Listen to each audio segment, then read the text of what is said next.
ദൈവനാമത്തിന് മഹത്വം ഉണ്ടാകട്ടെ. Glory be to the name of God. കർത്തരുടെ നാമത്തിന് സ്തോത്രം.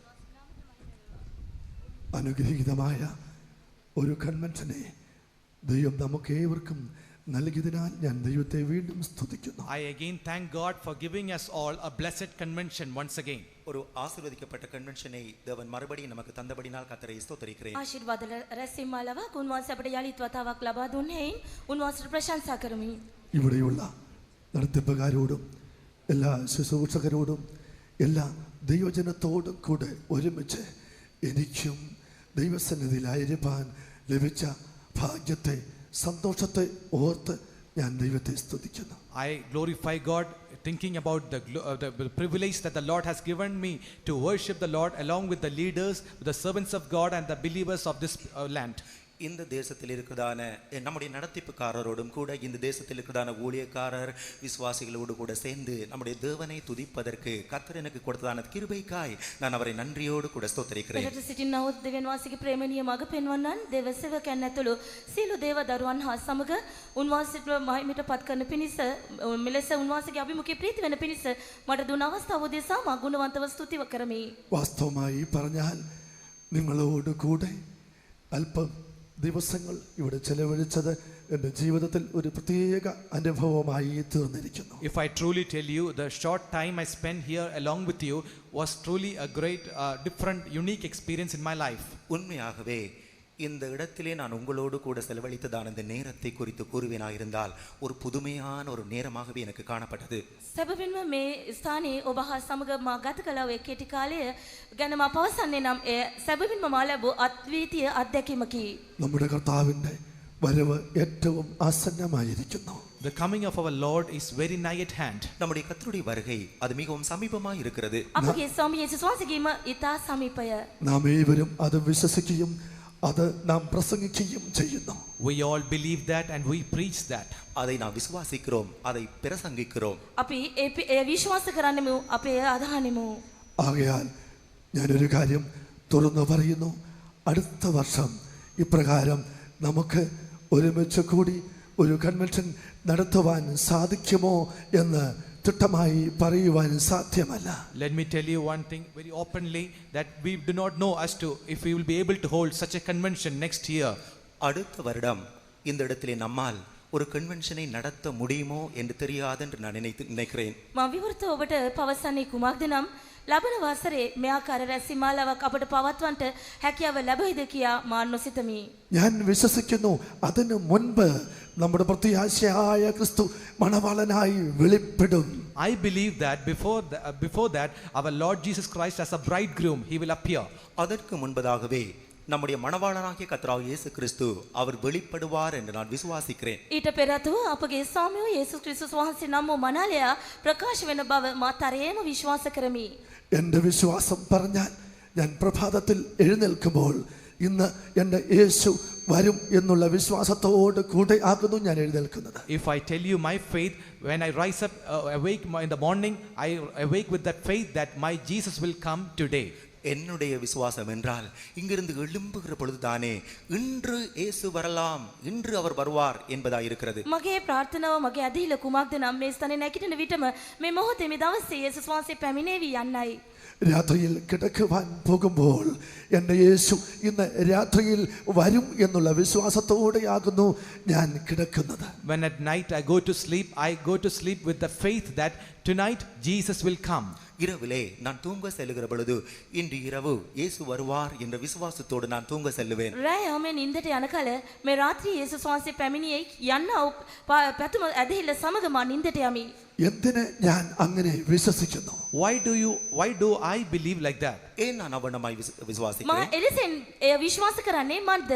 അങ്ങനെ ഞാൻ വിശ്വസിച്ചാൽ മാത്രമേ എനിക്ക് എന്നെ തന്നെ ഒരുക്കുവാൻ സാധ്യമാകുകയുള്ളൂ. If I believe like that only I can prepare myself. அப்படி நான் விசுவாசித்தால் மாத்திரமே என்னோட ஜீவியத்தை ஆயத்தமாக்கிக் கொள்ள முடியும். සැකවින්ම එලෙසින්ම විශ්වාස කළොත් පමණයි මගේ ජීවිතය සූදානම් කරගත හැකි වන්නේ. നിങ്ങളും അങ്ങനെ തന്നെ വിശ്വസിപ്പീൻ എന്ന് എൻ്റെ ആഗ്രഹം. It's my desire that you should also believe like that. என்னுடைய வாஞ்சை நீங்களும் கூட அவ்வண்ணமாகவே விசுவாசிக்க வேண்டும் என்பதே. මගේ හද පැතුම ඔබද එලෙසින්ම විශ්වාස කළ යුතුයි යන්නයි.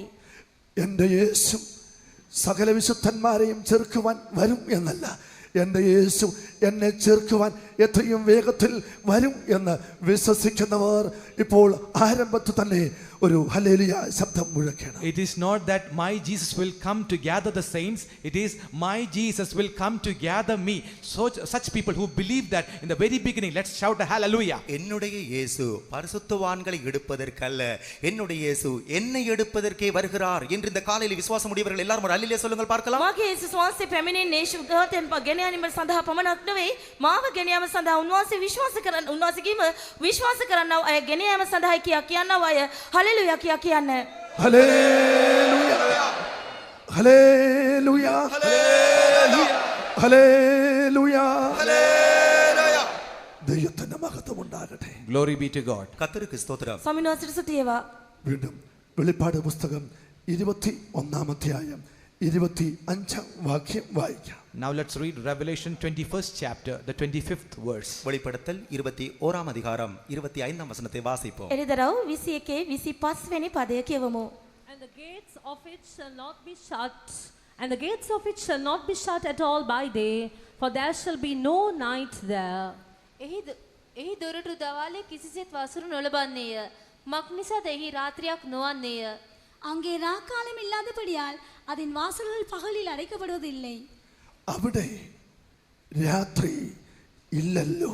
For there shall be no night there. அங்கே ராக்காலம் இல்லை. එහි රාත්‍රියක් නැත. അവിടെ രാത്രി ഇല്ലല്ലോ. For there shall be no night over there. அங்கே ராக்காலம் இல்லை. එහි රෑයාමයක් නැත.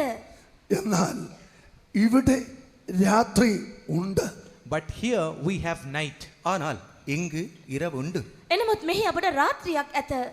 ഭൂമിയിൽ രാത്രി ഉണ്ട്, എന്നാൽ സ്വർഗത്തിൽ രാത്രി ഇല്ല. On this earth we have night, but in heaven we do not have any nights. இந்த பூமியில் இரவு உண்டு, ஆனால் பரலோகத்தில் இரவு ராக்காலம் இல்லை. මේ මහා පොළවේ අපට රාත්‍රියක් ඇත. නමුත් ස්වර්ගයේ එවන් රාත්‍රියක් නැත. അവിടെ എന്ന് പറയുന്നത് നാം പോയി പ്രവേശിച്ച് വാഴുന്നതായ സ്ഥലം. Here there refers to the place where we have to go and where we are to reign. அங்கே என்று குறிப்பிடப்படுகிற இந்த பகுதி நாம் எங்கே போக போகிறோமோ ஆளுகை செய்ய போகிறோமோ அந்த இடமாக இருக்கிறது. එහි යනු අප යන්නා වූ ස්ථානය, අප ගොස් රජකම් කරන්නා වූ ස්ථානය හඳුන්වයි. അത് നമ്മുടെ അവകാശ ദേശമായ പുതിയ യെരുശലേം ആകുന്നു. That is our land of inheritance, which is New Jerusalem itself. அதுதான் புதிய எருசலேமாகிய நம்முடைய சுதந்திர தேசமாய் பட்டணமாய் இருக்கிறது. ඒ අපගේ වාසස්ථාන, අපගේ උරුම දේශය වන්නා වූ නව යෙරුසලම සහ සියොනයි. രാത്രിയോ ഇരുട്ടോ ഇല്ലാത്ത ഒരു ദേശം. A land where there is no night, no darkness. இரவோ இருளோ இல்லாத ஒரு தேசம். රාත්‍රියක් අඳුරක් නොමැති දේශයක්. രാത്രിയോ ഇരുട്ടോ ഇല്ലാത്ത ഒരു പട്ടണം. A city where there is no night, no darkness. இருளோ இரவோ இல்லாத ஒரு பட்டணம். රාත්‍රියක් අඳුරක් නැති නුවරක්.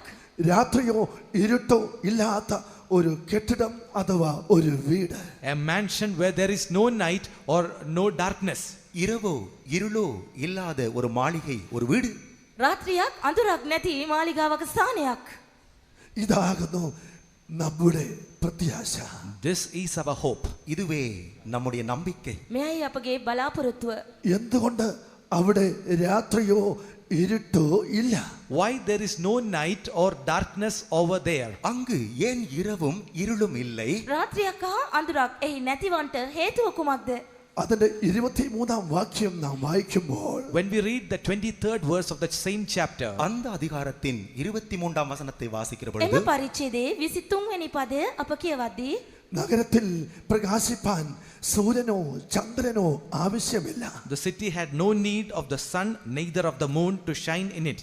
நகரத்திற்கு வெளிச்சம் கொடுப்பதற்கு சூரியனும் சந்திரனும் அதற்கு வேண்டுவதில்லை. නුවරේ බැබලීම සඳහා සූර්යවත් චන්ද්‍රයවත් ඕනෑ නැත. ദൈവ തേജസ് അതിനെ പ്രകാശിപ്പിച്ചു. For the glory of the God did lighten it. தேவனுடைய மகிமையே அதை பிரகாசித்தது. දෙවියන් වහන්සේගේ තේජස එය ආලෝකවත් කර තිබේ. കുഞ്ഞാട് അതിന്റെ വിളക്ക് ആകുന്നു. And the lamb is the light thereof. ஆட்டுக்குட்டியானவரே அதற்கு விளக்கு. බැටළු පැටවනෝ එහි පහන වේ. എന്തുകൊണ്ട് അവിടെ സൂര്യനോ ചന്ദ്രനോ ആവശ്യമില്ല? Why there is no requirement for sun or moon over there? அங்கே சூரியனும் சந்திரனும் ஏன் தான் இல்லாமல் இருக்கிறது? සූර්ය හා චන්ද්‍රයා ඕන නොවන්නේ කුමක් නිසාද?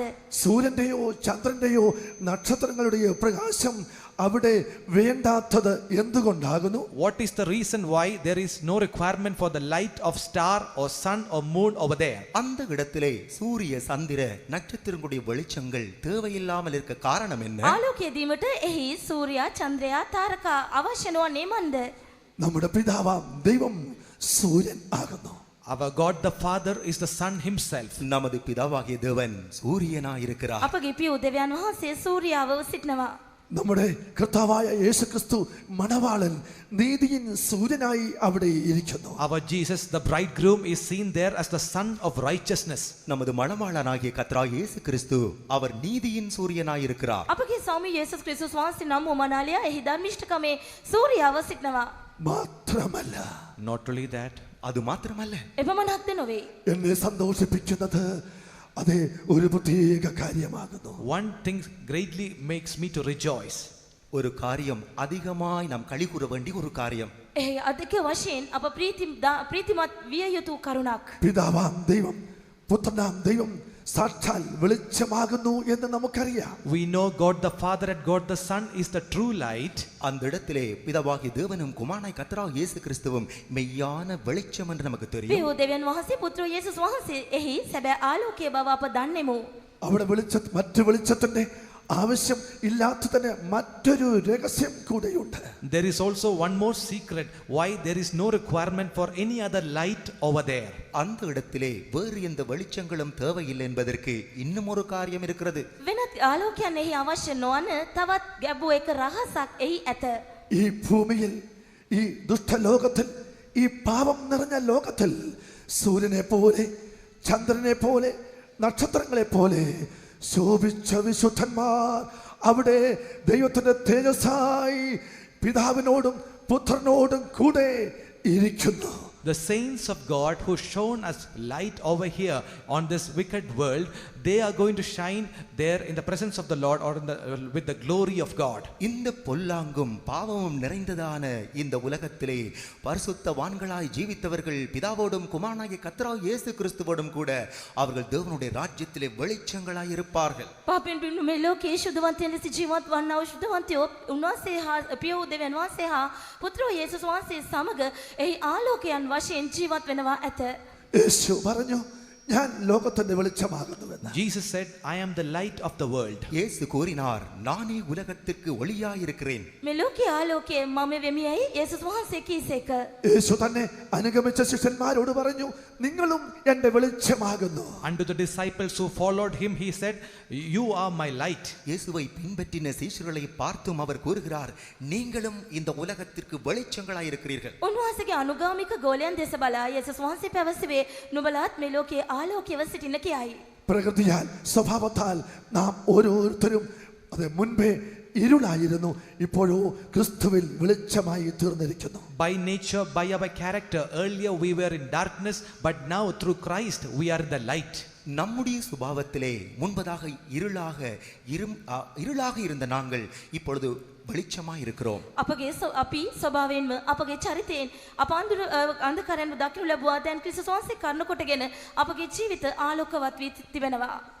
നിത്യതയിൽ പുതിയ യെരൂശലേമിൽ സൂര്യന്റെയും ചന്ദ്രന്റെയും നക്ഷത്രങ്ങൾ ആവശ്യമില്ലാത്തതിന്റെ രഹസ്യം പിതാവും പുത്രനും വെളിച്ചമായിരിക്കുന്നത് പോലെ ഈ ഭൂമിയിൽ വെളിച്ചങ്ങളായി ജീവിച്ച വിശുദ്ധന്മാർ അവിടെ ഉള്ളത് കൊണ്ടാകുന്നു. In eternity there is no requirement for sun, moon or the stars to shine over there. It is because God the Father and the Lamb is a light over there, and along with them the saints are also there as a light who have shown themselves as a light on this world. நித்தியத்திலே சூரிய சந்திர நட்சத்திரருடைய வெளிச்சமானது தேவையில்லாமல் இருப்பதற்கு காரணம் பிதாவாகிய தேவனும் கர்த்தராகிய இயேசு கிறிஸ்துவும் அங்கே வெளிச்சங்களாய் இருக்கிறார்கள். அதோடு கூட இந்த பூமியிலே பரிசுத்தவான்களாய் ஜீவித்தவர்கள் அவர்களும் கூட அங்கே வெளிச்சங்களாய் இருப்பார்கள். එහි හිරු සඳු තරු ආලෝක වශයෙන් අවශ්‍ය නොවීමට හේතුව නම් පියවූ දෙවියන් වහන්සේ පුත්‍ර යේසුස් වහන්සේ යන්නා වූ එම ආලෝකවල හා සමග මේ පොළවේ ආලෝකමත් ජීවිත ගත කළ වූ ශුද්ධවන්තයන් එහි ආලෝකයන් වශයෙන් සිටින නිසායි. പുതിയ നിയമ സഭയെക്കുറിച്ച് പഴയ നിയമത്തിലെ എത്രയോ വിശുദ്ധന്മാർക്ക് വെളിപ്പാട് ലഭിച്ചിരിക്കുന്നു. Concerning the New Testament church, so many saints in the Old Testament got revelation. இந்த புதிய ஏற்பாட்டு சபையை குறித்து பழைய ஏற்பாட்டு பரிசுத்தவான்களே அநேகருக்கு வெளிப்பாடுகள் இருந்தது. අලුත් ගිවිසුම් සභාවේ ශුද්ධවතුන් පිළිබඳව පරණ ගිවිසුමේ බොහෝ දෙනාට එළිදරව්වීම් තිබුණා. ഉത്തമഗീതത്തിൽ 6-ാം അധ്യായം അതിന്റെ 10-ാം വാക്യത്തിൽ അത് പുതിയ നിയമ സഭയെക്കുറിച്ചൊരു വെളിപ്പാട് അവിടെ നാം വായിക്കുന്നു. In Song of Solomon 6th chapter the 10th verse, we find a revelation concerning the New Testament church. சாலமோனின் உன்னத பாட்டுக்கள் 6ஆம் அதிகாரம் 10ஆம் வசனத்திலே புதிய ஏற்பாட்டு சபையினுடைய ஒரு வெளிப்பாட்டை காண்கிறோம். සලමොන්ගේ ගීතිකාව 6 වෙනි පරිච්ඡේදයේ 10 වෙනි පදයේ අලුත් ගිවිසුම් සභාවේ එළිදරව්වීමක් පිළිබඳව අප බලනවා. അവിടെ അരുണോദയം പോലെ ശോഭയെന്നും സൂര്യനെ പോലെ നിർമ്മലതയെന്നും ചന്ദ്രനെ പോലെ സൗന്ദര്യമുള്ളവൾ എന്ന് നാം കാണുന്നു. There we find that she looketh forth as the morning, fair as the moon and clear as the sun. சந்திரனைப் போல் அழகும் சூரியனைப் போல் பிரகாசமும் அருணோதயம் போல் உதிக்கிறவர். අරුණාලෝකයෙන් නැගී එන්නා වූ සඳමෙන් රුවා ඇත්තා වූ ඉරමෙන් දිලි එන්නා වූ. ഇത് പുതിയ നിയമ സഭയുടെ ഈ ഭൂമിയിൽ ജീവിച്ചും കാലങ്ങളിലുള്ളതായ വിശേഷത ആകുന്നു. This is the speciality of the New Testament church while it is here on this earth. இந்த பூமியிலே புதிய ஏற்பாட்டு சபையினுடைய நிலவரம் இதுதான் ஒரு ஆசீர்வாதமான நிலவரம். පොළවේ තිබෙනා වූ අලුත් ගිවිසුම් සභාවේ സുവിശേഷත්වය මෙයයි. ഈ വെളിച്ചങ്ങൾ എന്ന് പറയുന്നത് അത് സ്വഭാവത്തെയാകുന്നു വെളിപ്പെടുത്തുന്നത്. These lights refers to the characters.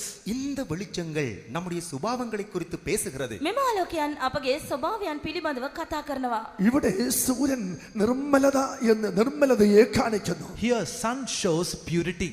இந்த சந்திரனானது தூய்மையை காண்பிக்கிறது. സൂര്യനാണത് തൂയ്മയെ കാണിക്കുന്നത്. හිරු පවිත්‍රත්වය පෙන්눔 කරයි. ഇവിടെ ചന്ദ്രൻ എന്ന് പറയുന്നത് സൗന്ദര്യത്തെ കാണിക്കുന്നു. And moon shows the beauty. ചന്ദ്രൻ അഴകை കാണിക്കുന്നത്. සඳ රුව පෙන්눔 කරයි. അതെ, സൂര്യന്റെ നിർമ്മലതയും ചന്ദ്രന്റെ സൗന്ദര്യവും ഉള്ളവളാണ് ഇന്ന് ഭൂമിയിൽ കാണപ്പെടുന്ന പുതിയ നിയമസഭ. Those who have the purity of the sun and the beauty of this moon, they are the New Testament church found on this earth today. இந்த பூமியிலே இன்று காணப்படுகிறதான புதிய ஏற்பாட்டு சபையானது சூரியனைப் போல பிரகாசமும் சந்திரனைப் போல் அழகும் உள்ளது. අලුත් ගිවිසුම් සභාව ඉරිමෙන් දිලෙන සඳමෙන් රුව ඇත්තා වූ සභාවක දකින්නු ලබනවා. സൂര്യൻ എന്ന് പറയുന്നത് ദൈവത്തിന്റെ നീതിയെയും വിശുദ്ധിയെയും കാണിക്കുന്നു.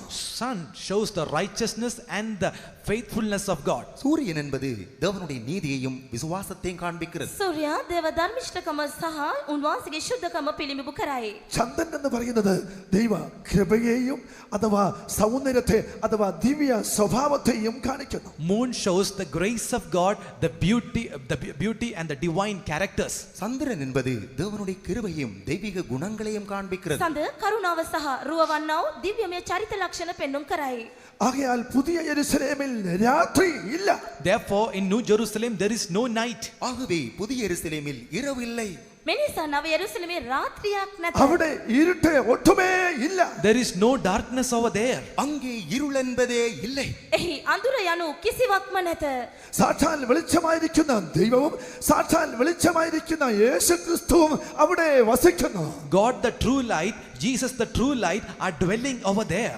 மெய்யான வெளிச்சமாக இயேசுவும் மெய்யான வெளிச்சமாகிய பிதாவும் அங்கே இருக்கிறார்கள். සැබෑව ආලෝකය වන පියු දෙවියන් වහන්සේ සහ සැබෑව ආලෝකය වන පුත්‍රෝ යේසුස් වහන්සේ එහි සිටී. ഈ അന്ധകാരം നിറഞ്ഞ ലോകത്തിൽ സൂര്യനെ പോലെയും ചന്ദ്രനെ പോലെയും നക്ഷത്രങ്ങളെ പോലെയും ജീവിക്കുന്ന വിശുദ്ധന്മാരുണ്ട്. അവർ അവിടെ പ്രവേശിക്കുവാൻ പോകുന്നു. There are saints who are living here in this dark world as sun, moon and stars. They are going to make their entry into that place. இந்த உலகத்திலே இருள் நிறைந்த உலகத்திலே சூரிய சந்திர நட்சத்திரங்களாக ஜீவித்ததான பரிசுத்தவான்கள் அவர்களும் அந்த ராஜ்யத்தில் போக போகிறார்கள். අඳුරින් සපුරුණු මේ ලෝකේ හිරු සඳු තරුමෙන් ආලෝකවල් මෙන් දිලිහුණු ශුද්ධවන්තයන් එහි සිටිනවා ඇත. അവിടെ രാത്രി ഇല്ലല്ലോ. For there is no night. அங்கே இரவு இல்லை. එහි රාත්‍රියක් නැත. എന്നാൽ ഈ ഭൂമിയിൽ രാത്രി ഉണ്ട്. But on this earth there is night. ஆனாலும் இந்த பூமியிலே இரவு உண்டு. මේ මහ පොළවේ රාත්‍රියක් අපට ඇත. ഒരു രാത്രി ഉണ്ടെങ്കിൽ ഒരു പ്രഭാതവും ഉണ്ട്. If there is a night, there is also a morning. இரவு ஒன்று இருக்குமாக இருந்தால் விடிகாலை என்றொன்றும் உண்டு. රාත්‍රියක් තිබෙනම් අනිවාර්යෙන්ම උදෑසනක් ඇත. ഈ ഭൂമിയിൽ ഒരു രാത്രി അത് കഴിഞ്ഞ് ഒരു പ്രഭാതം. In this world, after a night, you have a dawn. இந்த பூமியிலே இரவு கழிந்த உடனே அதிகாலை ஆரம்பிக்கிறது. රාත්‍රිය ඉක්ුත්ව ගිය පසු පහන් කාලය මේ ලෝකේ අපට උදා වෙනවා.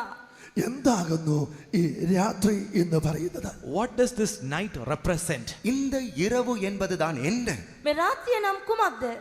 രാത്രി ഇല്ലാത്ത ദേശത്ത് ഞാനും നിങ്ങളും പ്രവേശിക്കണമെങ്കിൽ, If I and you have to enter into that land where there is no night, நானும் நீங்களும் அந்த இரவில்லாத பட்டணத்திற்குள் போக வேண்டுமாயிருந்தா, ඔබත් මමත් අඳුරින් තොර වූ ඒ නුවර තුලට ඇතුල් වන්න නම්, സൂര്യന്റെയോ ചന്ദ്രന്റെയോ നക്ഷത്രങ്ങളുടെയോ പ്രകാശം ആവശ്യമില്ലാത്ത ആ പുതിയ യെരൂശലേമിൽ സിയോനിൽ നാം പ്രവേശിക്കണമെങ്കിൽ, if we have to enter into that New Jerusalem or Zion where there is no requirement for sun, moon or the stars, சூரியனுடைய வெளிச்சமோ சந்திரனுடைய வெளிச்சமோ நட்சத்திரங்களுடைய வெளிச்சமோ தேவையில்லாத அந்த புதிய எருசலேம் சீயோன் என்றதான தேசத்திற்குள் போக வேண்டுமாயிருந்தா, හිරු සඳු තරු වල ආලෝකවල් අවශ්‍ය නොවන්නා වූ සියන සහ යෙරුසලමට අප ඇතුල් වන්න නම්, രാത്രിയെ കുറിച്ചുള്ള 3 പ്രത്യേക കാര്യങ്ങൾ നാം പഠിച്ചിരിക്കണം.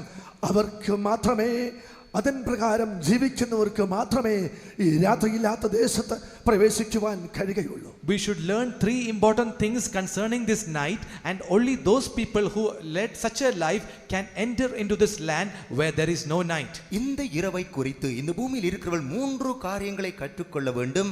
அதன் பிரகாரமாய் ஜீவிக்கிறவர்கள் அந்த இரவில்லாத தேசத்திற்குள் பிரவேசிக்க முடியும். මේ රාත්‍රිය පිළිබඳව පොළවේ ජීවත් වෙන්නව දේවදරුවන් කරුණු 3ක් ඉගෙන ගත යුතුයි. ඒ දේවල් ඉගෙනගෙන ඔවුන් රාත්‍රියක් නොවන්න නැතව එම ආලෝකමත් නුවරට ඇතුල් වීමට සූදානම් විය යුතුයි. ഒന്നാമത് ഈ രാത്രി എന്ന് പറയുന്നത് ചില പ്രത്യേക സ്വഭാവങ്ങളെ കാണിക്കുന്നു. അത് ഈവിൾ സ്പിരിറ്റ് ആകുന്നു. First of all, this night represents certain characters which are of the evil spirits. முதலாவது இந்த இரவானது ஒரு பொல்லாத ஆவிகளின் சுபாவங்களை குறித்து பேசுகிறது. පළමුවෙන්ම මෙම අඳුර නපුරු ආත්මවල ඒ නපුරු ස්වභාවයන් පෙන්눔 කරයි. അത് നമ്മുടെ ജീവിതത്തിൽ ഒരിക്കലും ഉണ്ടായിരിക്കുവാൻ പാടില്ല. It should be never found in our lives. அவைகள் நம்முடைய வாழ்க்கையில் ஒருபோதும் காணப்படக்கூடாது. මේවා අපගේ ජීවිතවල කිසිසේත්ම නොදැකිය යුතුයි. 2, ഈ രാത്രി എന്ന് പറയുന്നത് ദൈവം നമ്മെ നടത്തുന്നതായ രാത്രിയുടെ അനുഭവങ്ങൾ ആകുന്നു. Secondly, this night represents the experiences of darkness or night in which the Lord will lead us through. இரண்டாவது, இந்த இரவு என்பது தேவன் நம்மை நடத்துகிறதான இராக்காலம் போன்றதான அனுபவத்தை குறிக்கிறது. දෙවනුව මෙම රාත්‍රිය දෙවියන් වහන්සේ විසින් අපව මඟ පෙන්වනු ලබන්නා වූ රාත්‍රියක් කාලයක් වැනි වූ අත්දැකීම් පෙන්눔 කරයි. ഈ ഭൂമിയിൽ ഏത് ഒരു വിശുദ്ധനും രാത്രി കാലത്തിന്റെ അനുഭവങ്ങളിൽ കൂടെ നടത്തപ്പെട്ടേ മതിയാകും. On this earth, any saint has to pass through this experience of night. இந்த பூமியிலே எந்த ஒரு பரிசுத்தவானும் இந்த இரவு என்றதான அனுபவத்திற்குள்ளே நடத்தப்பட்டு போகத்தான் வேண்டும். මෙහි මත දිවි ගෙවන සෑම ශුද්ධවන්තයෙක්ම රාත්‍රී කාලේ නම් වූ අත්දැකීම අනිවාර්යෙන්ම පසු කළ යුතුයි. ഇത് ദൈവം നമ്മെ നടത്തുന്ന കഷ്ടതകളുടെയും ശോധനകളുടെയും പാതകൾ ആകുന്നു. This shows the path of sufferings and the trials that the Lord is leading us through. இது தேவன் நம்மை நடத்துகிறதான கஷ்டங்கள் உபத்திரவங்கள் நிறைந்ததான பாதையை காண்பிக்கிறது. මේවා දෙවියන් වහන්සේ විසින් අපව මඟ පෙන්වන දුක් පීඩා පරීක්ෂා වලින් ගහන වූ මාර්ග පෙන්눔 කරයි. ഈ രാത്രിയുടെ അനുഭവത്തിൽ കൂടെ കടന്നു പോകാതെ ആർക്കും രാത്രിയില്ലാത്ത ദേശത്ത് പ്രവേശിക്കുവാൻ കഴിയുകയില്ല.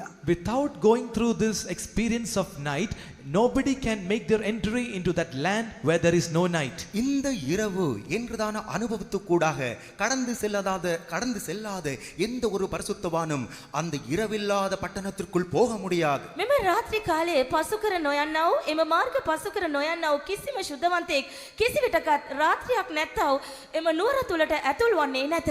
രാത്രി കാലം കഴിഞ്ഞാൽ ഒരു പ്രഭാതം ഉള്ളതുപോലെ രാത്രി കാലങ്ങളിൽ കൂടെ കടന്നു പോകുന്ന വിശുദ്ധന്മാർക്ക് ഒരു സുപ്രഭാതം വരുവാൻ പോകുകയാണ്. Just as after a night you have a dawn, the saints of God who are passing through the experience of night, for them a bright morning will shine and open for them. ஒரு இரவை தொடர்ந்து எவ்வண்ணமாய் ஒரு விடிவு உண்டாகிறதோ அதே போல இந்த இரவின் பாதையினூடாக கடந்து செல்கிறதான ஒவ்வொரு பரிசுத்தவான்களுக்கும் ஒரு விடிகிறதான விடிவின் நாள் உண்டு. රාත්‍රී කාලයේ පසු කරගෙන යන්නා වූ සෑම ශුද්ධවන්තයෙකුට ඊටමත් දීප්තිමත් වූ ඊටමත් ආලෝකමත් වූ පහන් කාලයක් උදාවන්ට නියමිතයි. മൂന്നാമത്തെ രാത്രിയെ കുറിച്ചുള്ള കാര്യം, The third thing concerning this night, இரவை குறித்ததான மூன்றாவது காரியம் රාත්‍රිය පිළිබඳව තුන්වෙනි කරුණ. ദൈവം നമ്മെ നടത്തുന്ന രാത്രികാല അനുഭവങ്ങളിൽ കൂടെ നാം നടത്തപ്പെടുമ്പോൾ നാം എന്ത് ചെയ്യണം? when we are led through the experiences of night, what should we do? இந்த இரவின் அனுபவங்களுக்கூடாக தேவன் நம்மை நடத்துகிற பொழுது நாம் என்ன செய்ய வேண்டும்? රාත්‍රී කාලේ නම් වූ අත්දැකීම් හරහා උන්වහන්සේ අපව මඟ පෙන්වන විට අප කුමක් කළ යුතුද? അതെല്ലാം തിരുവചനത്തിൽ സ്പഷ്ടമായി രേഖപ്പെടുത്തിയിട്ടുണ്ട്. All these things are clearly recorded in the word of God. இந்த காரியங்கள் யாவுமே தேவனுடைய வசனத்தில் மிகவும் தெளிவாக பதிக்கப்பட்டிருக்கிறது. මේ කරුණු කාරණා සියල්ල දේව වචනේ තාමත් පැහැදිලිව අන්තර්ගතයි. അതെ, ഞാൻ മുൻപേ ഓർപ്പിച്ചതുപോലെ ഏത് ഒരു വിശുദ്ധനും ഒരു രാത്രി ഉണ്ട്, അത് കഴിഞ്ഞാൽ ഒരു പ്രഭാതമുണ്ട്. As I reminded you earlier, any saint has got the experience of night, and after that a bright morning awaits them. முன்பே நான் குறிப்பிட்ட வண்ணமாக எந்த ஒரு பரிசுத்தவானுக்கும் இந்த பூமியிலே ஒரு ராக்காலம் இருக்கிறது, அதை அவன் கடந்து முடிக்கிற பொழுது ஒரு விடிவு காலம் அவனுக்கு உண்டாகிறது. පෙරමාකී ලෙසම සෑම ශුද්ධවන්තයෙකුට මිහි මත ගෙවාලිය යුතු රාත්‍රී කාලයක් ඇත. ඔවුනේ ගෙවාලන කල ඔවුන්ට දීප්තිමත් වූ ආලෝකමත් වූ පහන් කාලයක් ඇත. അത് സെൻട്രൽ പാസ്റ്റർക്കുമുണ്ട്, സെൻട്രൽ മദറിനുമുണ്ട്, പഴയ ശുശ്രൂഷകർക്കുമുണ്ട്, പുതിയ ശുശ്രൂഷകർക്കുമുണ്ട്, സകല വിശ്വാസികൾക്കുമുണ്ട്. That experience is waiting for the sender pastor, sender mother, or for the senior workers or the junior workers, or for all the children of God. அந்த அனுபவமானது எந்த ஒரு பெரிய பாஸ்டராக இருக்கலாம், சிறிய பாஸ்டராக இருக்கலாம், ஒரு பெரிய சகோதரன் பெரிய சிஸ்டராக இருக்கலாம், சிறிய சகோதரியாக இருக்கலாம், எந்த ஒரு விசுவாசியாக இருக்கலாம், அது யாவருக்கும் உரியதாக இருக்கிறது. එම අත්දැකීම ප්‍රධාන ජේෂ්ඨ පාස්ටර්වරුන්ගේ සිට ජේෂ්ඨ සහෝදරයන්ගේ සිට කනිෂ්ඨ දේවසේවක සහෝදර සහෝදරියන්ගේ සිට සියලුම ඇදිලිවතුන්ට අයිති එකක්ව තිබේ. എന്നാൽ ആരുടെയും ജീവിതത്തിൽ ഒരിക്കലും ഉണ്ടാകുവാൻ പാടില്ലാത്ത ചില രാത്രികളുണ്ട്. But there are certain nights which should not be found in the lives of anybody. ஆனாலும் இந்த பூமியிலே சில இரவுகள் இருக்கிறது. அந்த இரவுகள் எந்த ஒரு தேவனுடைய நபருடைய வாழ்க்கையிலும் வரவே கூடாது. නමුත් මේ පොළවේ පුද්ගලිකව දේව දරුවෙකුගේ ජීවිතවලට නොපැමිණිය යුතු ඇතැම් රාත්‍රියන් ඇත. ഒന്നാമത് ഞാൻ ആ കാര്യം അല്പമായി ഓർപ്പിക്കട്ടെ. First of all, let me remind you about that in a very short way. ஒரு குறுகிய வழியிலே அதை நான் முதலாவது விளங்கப்படுத்துகிறேன். පළමුවෙන්ම ඉතා ලොහනින් මා ඔබට තේරුම් කර දෙමි. രാത്രി എന്ന് പറഞ്ഞാൽ അത് ഇരുട്ടാകുന്നു. Night represents darkness. இரவு என்று சொல்லுகிற பொழுது அது இருளா இருக்கிறது. රාත්‍රිය කියා කියන විට එය අඳුරුව තිබෙනවා. ഇരുട്ട് എന്ന് പറഞ്ഞാൽ അത് പാപത്തെ കാണിക്കുന്നു. And darkness represents sin. அந்த இருள் பாவத்தை காண்பிக்கிறது. අඳුර යනු පාපයයි. ഇരുട്ടിന്റെ അധികാരി എന്ന് പറയുന്നത് അത് പിശാചാകുന്നു. The ruler of darkness is the devil. இருளின் அதிகாரம் என்பது பிசாசு. අන්ධකාරයේ මුලාදෑනියා සාතන්ය. ആകയാൽ വിശുദ്ധന്മാരുടെ ജീവിതത്തിൽ ഇരുട്ട് പാപം ഒന്നുമേ ഉണ്ടാകുവാൻ പാടില്ല. Therefore, in the lives of the saints, darkness or sin should not be found. ஆகவே பரிசுத்தவான்களுடைய வாழ்க்கையிலே இந்த இருள் பாவம் பிரவேசிக்கவே கூடாது. දේව දරුවෙකුගේ ජීවිත තුළට පාප අඳුර ඇතුල් වන්නට හොඳ නැත. ഇരുട്ടിന്റെ അധികാരിയായ പിശാച് അവരുടെ മേൽ കർത്തൃത്വം നടത്തുവാൻ പാടില്ല. The ruler of darkness, devil, should not have his dominion over them. இந்த இருளின் அதிகாரியாகிய பிசாசானவன் அவர்கள் மேல் ஆளுகை செய்யவே கூடாது. අන්ධකාරයේ මුලාදෑනිය වන යක්ෂයා උන්ගේ ජීවිත තම පාලනයේ යටතට නොගත යුතුය. നമ്മുടെ യേശു ദൈവമായിരുന്നു, ദൈവപുത്രനായിരുന്നു. അതേ, അവൻ ഈ ഭൂമിയിൽ മനുഷ്യപുത്രനായിട്ടാകുന്നു അവതരിച്ചത്. Our Jesus was God, the Son of God, and he came into this world taking the form of man. நம்முடைய கர்த்தராகிய இயேசு கிறிஸ்து அவர் தேவனாய் இருந்தார். இந்த பூமிக்கு வந்த பொழுது மனித குமாரனாகினார். ඒසුස් වහන්සේ දෙවියන් වහන්සේව සිටිසේක, උන්වහන්සේ දෙවියන් වහන්සේට සමානව සිටිසේක, නමුත් උන්වහන්සේ මේ පොළවට මිනිසෙකු ලෙසින් පැමිණිසේක. ഒരു മനുഷ്യന് ഉണ്ടാകുന്ന സകല പരീക്ഷകളും ദുഃഖങ്ങളും വേദനകളും നമ്മുടെ യേശുവിനും ഉണ്ടായിട്ടുണ്ട്. Even our Jesus faced all the trials, temptations and sorrow and pain that any man can face in his life. இந்த பூமியிலே ஒரு மனிதன் எந்த சோதனைகள், பிரச்சனைகள், பரீட்சைகளுக்கு முகம் கொடுக்கிறானோ அதே போல் கர்த்தராகிய இயேசு கிறிஸ்துவும் முகம் கொடுத்தார். මනුෂ්‍යකු මේ පොළවේ මුහුණ දිය යුතු වන්නව සියලුම ආකාර දුක් ගැහැට පීඩා පරීක්ෂා සෝදිසි යන සියල්ලටම යේසුස් වහන්සේත් මුහුණ මන දුන්සේක. നമ്മുടെ യേശുവിനെ കുറിച്ച് നാം എന്താകുന്നു വിശ്വസിക്കുന്നത്? What should we believe concerning our Jesus? நமது இயேசுவை குறித்து நாம் என்ன விசுவாசிக்க வேண்டும்? අපගේ යේසුස් වහන්සේ පිළිබඳව අප විශ්වාස කළ යුත්තේ කුමක්ද? അവൻ പാപം ഇല്ലാത്തവനായിരുന്നു. He was a person without any sin in him. அவர் பாவம் இல்லாதவராயிருந்தார். උන්වහන්සේ පව් නැත්තව තැනන් වහන්සේව සිටියා. അവൻ പാപം അറിയാത്തവനായിരുന്നു. He knew no sin. அவர் பாவம் அறியாதவராயிருந்தார். උන්වහන්සේ පාපයක් නොදැන සිටියා. അവൻ പാപം ചെയ്യാത്തവനായിരുന്നു. He committed no sin. அவர் பாவம் செய்யாதவராயிருந்தார். උන්වහන්සේ පාපයක් නොකළසේක. തന്റെ രക്തത്താൽ വീണ്ടെടുക്കപ്പെട്ട തന്റെ വിശുദ്ധന്മാർ, The saints who are redeemed by his blood. அவருடைய இரத்தத்தினால் மீட்டுக் கொள்ளப்பட்ட தம்முடைய பரிசுத்தவான்கள், උන්වහන්සේගේ රුධිරෙන් මිලයට ගත්තාව උන්වහන්සේගේ ශුද්ධවන්තයන්. അവൻ പിതാവിനോട് ചോദിച്ചു വാങ്ങി പരിശുദ്ധാത്മാവിനെ അയച്ച് പരിശുദ്ധാത്മാവിനെ പ്രാപിച്ച വിശുദ്ധന്മാർ, The saints who have received the anointing of the Holy Spirit that he received from God the Father and sent to his saints. பரிசுத்த ஆவியின் அபிஷேகத்தை பெற்றுக் கொண்டவர்கள், பிதாவிடத்தில் இருந்து அவர் பரிசுத்தாவின் அனுப்பினாரே அந்த பரிசுத்தாவியை பெற்றுக் கொண்டவர்கள், ශුද්ධාත්මය පියාණන් වහන්සේ වෙතින් ශුද්ධාත්මය එව් අතර ඒ ශුද්ධාත්ම ආලේපය ලබා ගත්තා වූ දේවදරුවන් ഈ യേശുക്രിസ്തുവിനെ മണവാട്ടിയായി തീരുവാൻ ആഗ്രഹിച്ചേ കാത്തിരിക്കുന്നവർ, Those who are waiting to become the bride of this Jesus Christ. இந்த இயேசுவின் மணவாட்டியாக மாறுவதற்கு காத்துக் கொண்டிருக்கிற மணவாட்டி, යේසුස් වහන්සේගේ මනාලය වීමට බලා සිටින්නෝ මේ සභාව രാത്രിയാകുന്ന ഇരുട്ടാകുന്ന പാപം ഇല്ലാത്തവരും പാപം ചെയ്യാത്തവരും ആയിരിക്കണം. They should not be having the sin or committing the sin which is related to darkness or night.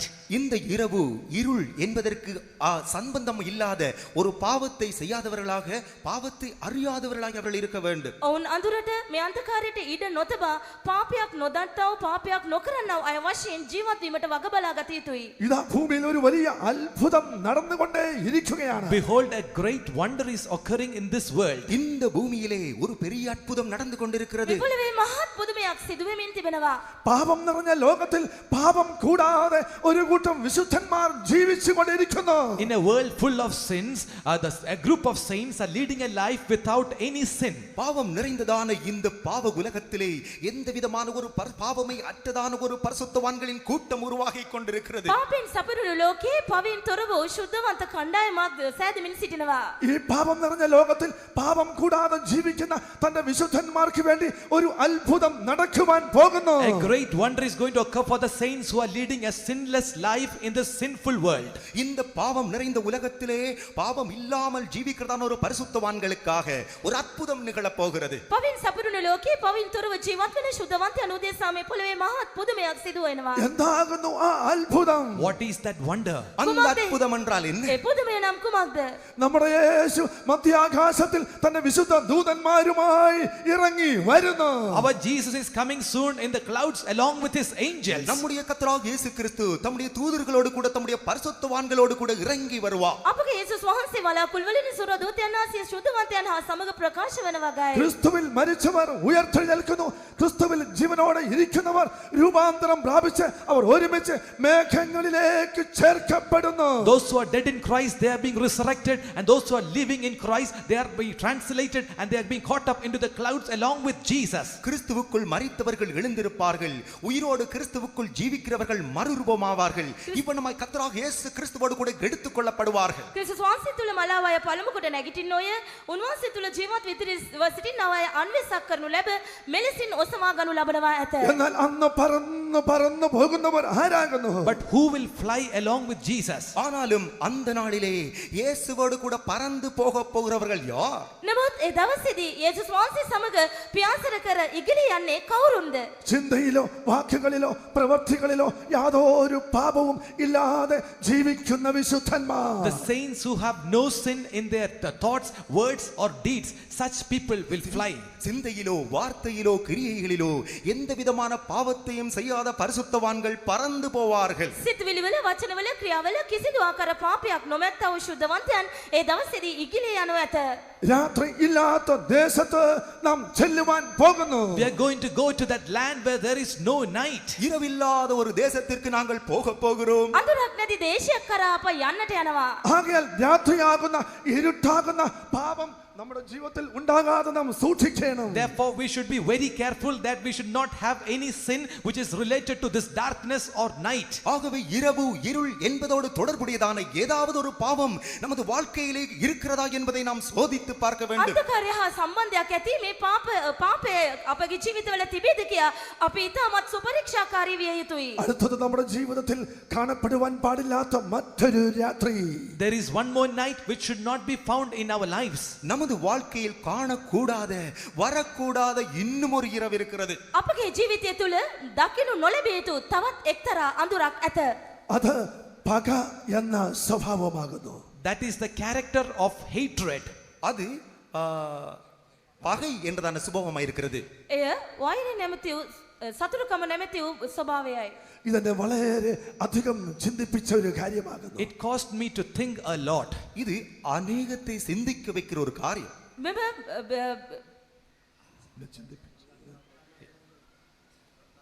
බොහෝ දේවල් මේ පිළිබඳව බොහෝසේ කල්පනා කළ යුතු ඇත. ഇത് പറഞ്ഞുകൊണ്ടിരിക്കുമ്പോൾ ഞാനൊരു കാര്യം ഓർക്കുകയാണ്. While I am saying this, I am remembering one thing. இந்த காரியத்தை நான் சொல்லுகிற பொழுதுதானே ஒரு காரியத்தை ஞாபகத்திலே எடுக்கிறேன். මෙම කරුණ කියද්දී මා තවත් එක දෙයක් මගේ මතකයට පැමිණෙයි.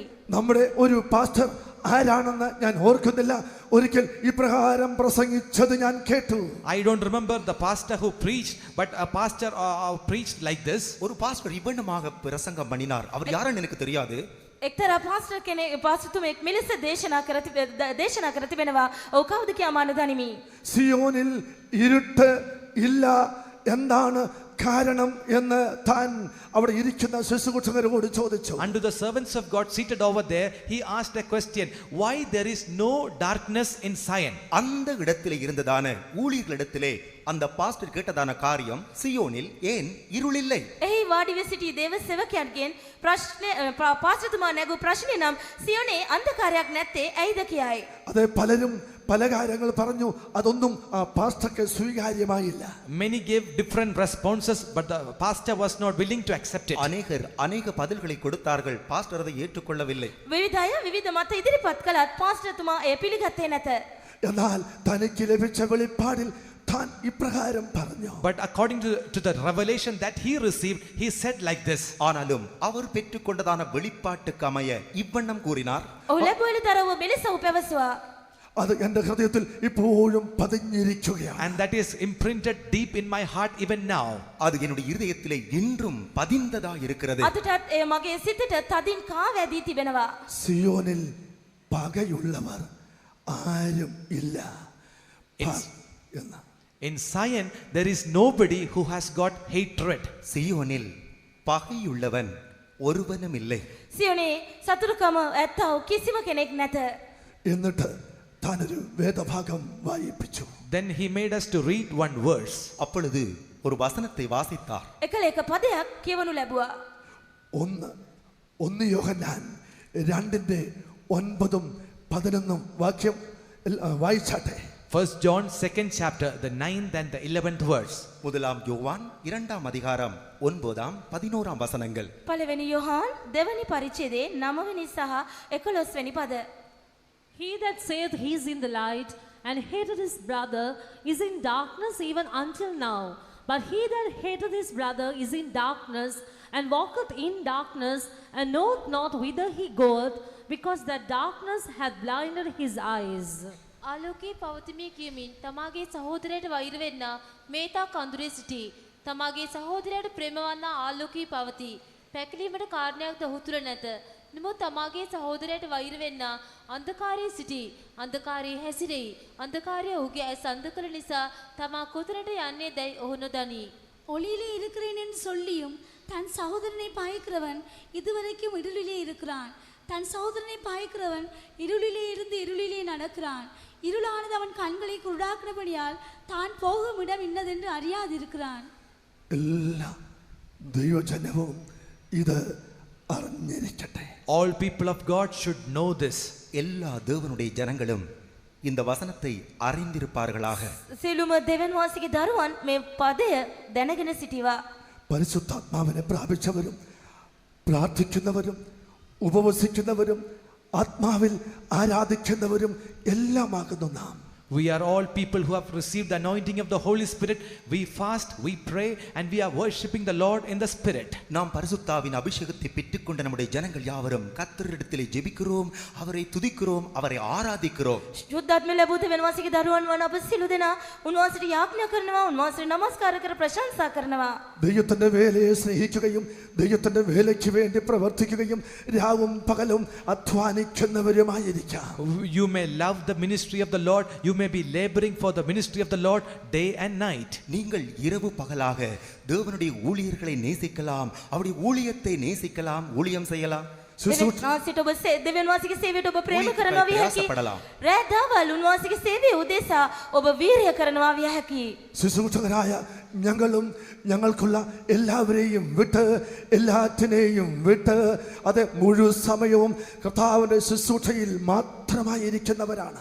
We, the servants of God, we have left everything that we had and everybody whom we had, and we are always in the service of the Lord.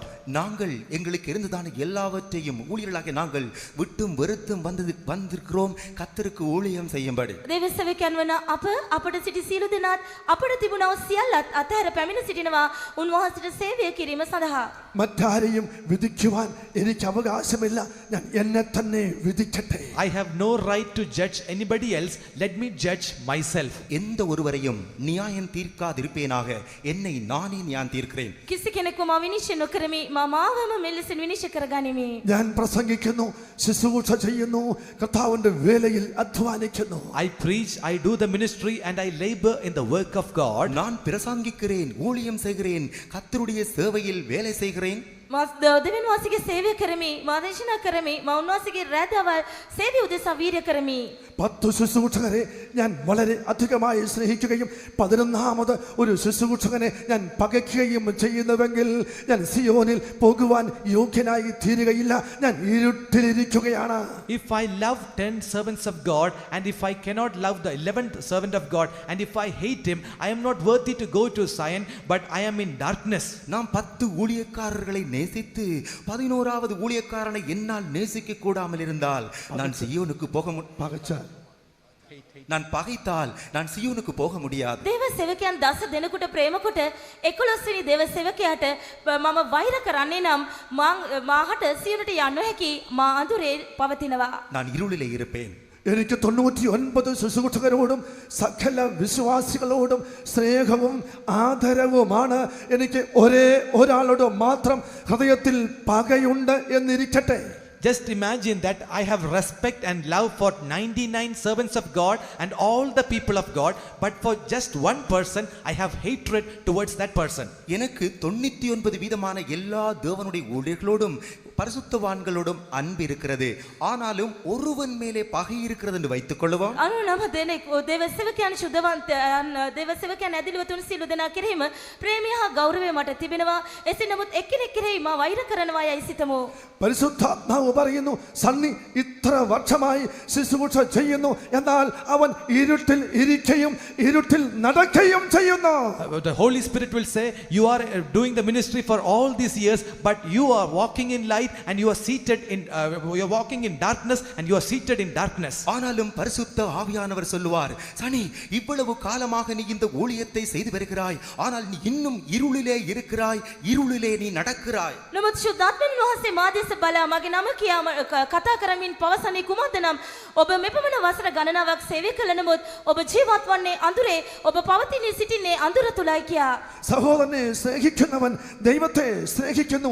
സഹോദരനെ പകയ്ക്കുന്നവൻ ഇരുട്ടിൽ ഇരിക്കുകയും ഇരുട്ടിൽ നടക്കുകയും ചെയ്യുന്നു. He that loveth his brother loveth the Lord, but he that hateth his brother, he is walking in darkness and he is seated in darkness. தன் சகோதரனை நேசிக்கிறவன் வெளிச்சத்தில் இருக்கிறான், ஆனால் தன்னுடைய சகோதரனை பகைக்கிறவன் இருளில் இருக்கிறான், அவன் இருளில் நடக்கிறான். සමාගේ සහෝදරයට ප්‍රේම කරන්න ආලෝකයේ පවතී, නමුත් තමාගේ සහෝදරයට වෛර කරන්න අඳුරේ ජීවත් වෙයි, අඳුර ඔහු තුල තිබෙයි.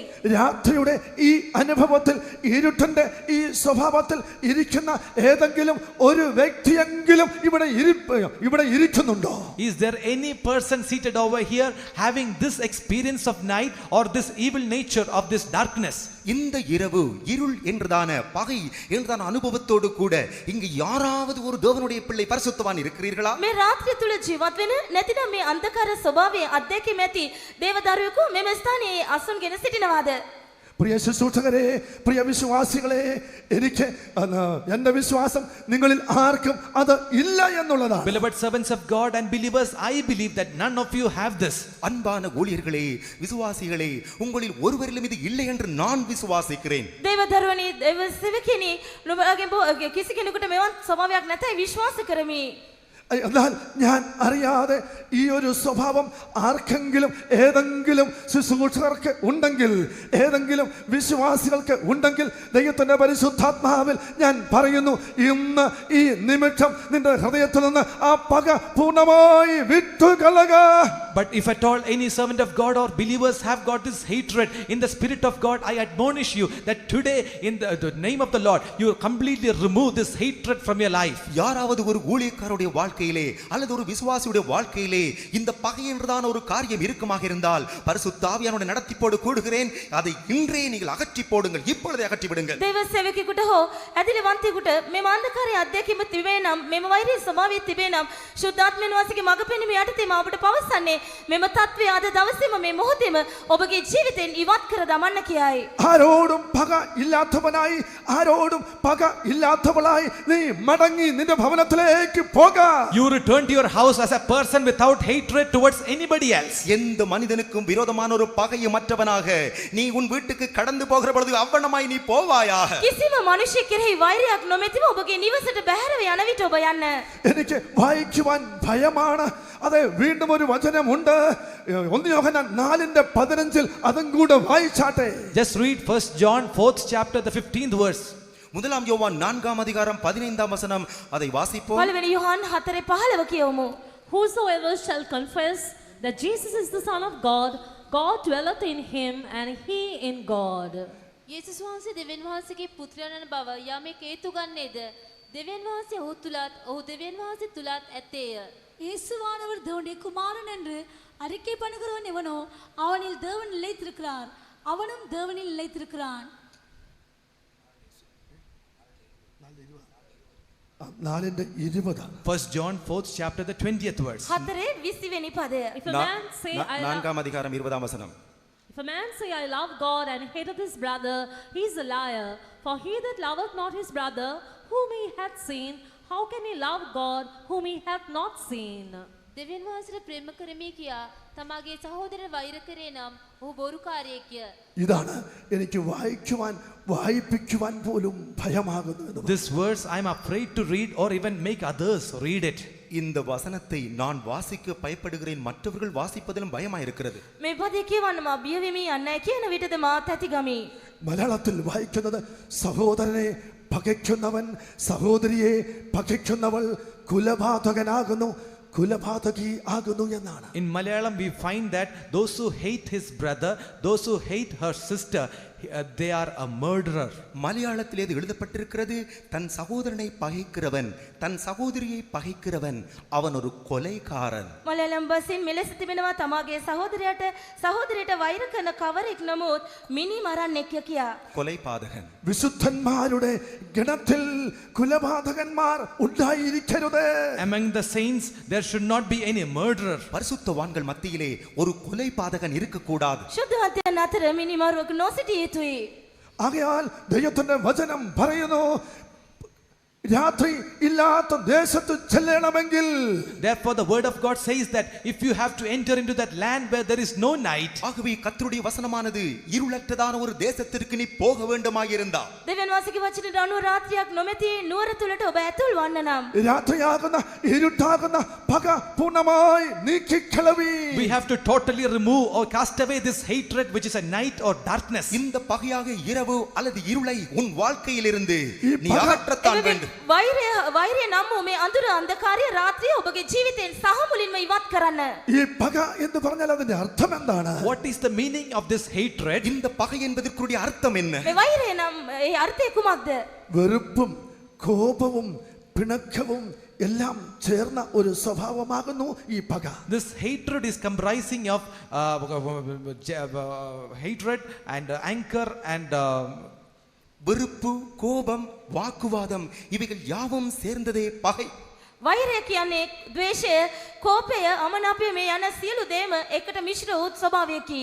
എൻ്റെ കൂട്ടുവേലക്കാരും എൻ്റെ പ്രിയപ്പെട്ട വിശ്വാസികളും ഇന്ന് മടങ്ങി കൺവെൻഷൻ കഴിഞ്ഞ് മടങ്ങി പോകുമ്പോൾ ഈ സ്വഭാവം ഇല്ലാത്തവരായി മടങ്ങി പോകട്ടെ. Today when the servants of God and the believers return after this convention, let them return without having this character in them.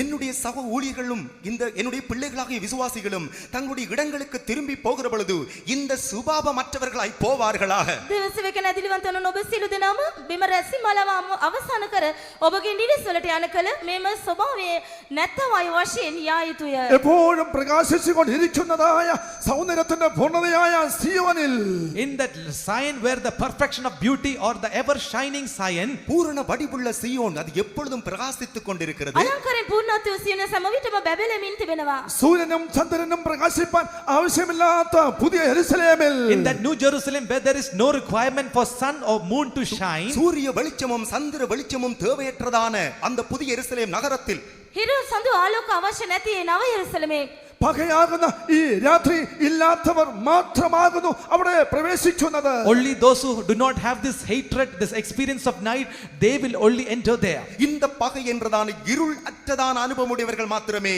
அந்த தேசத்திற்குள் பிரவேசிப்பார்கள். අඳුර නම් වූ වෛරය නැමැති අත්දැකීම නැත්තව අය පමණක් එම දේශයට ඇතුල් වෙනවා. നമ്മുടെ ജീവിതത്തിൽ ഉണ്ടായിരിക്കുവാൻ പാടില്ലാത്ത മറ്റൊരു രാത്രി 91-ാം സങ്കീർത്തനം 5-ാം വാക്യം. In Psalm 91 5th verse we read, another night we should not be having in our life. 91-ாம் சங்கீதம் 5-ாம் வசனத்திலே நம்முடைய வாழ்க்கையிலே காணப்படுகிறதான இன்னும் ஒரு இருளை குறித்து வாசிக்கிறோம். 91 වෙනි ගීතාවලිය 5 වෙනි පදයේ අපගේ ජීවිතයේ සම්බ නොවිය යුතු තවත් අඳුරක් පිළිබඳව අප කියවනවා. Thou shalt not be afraid.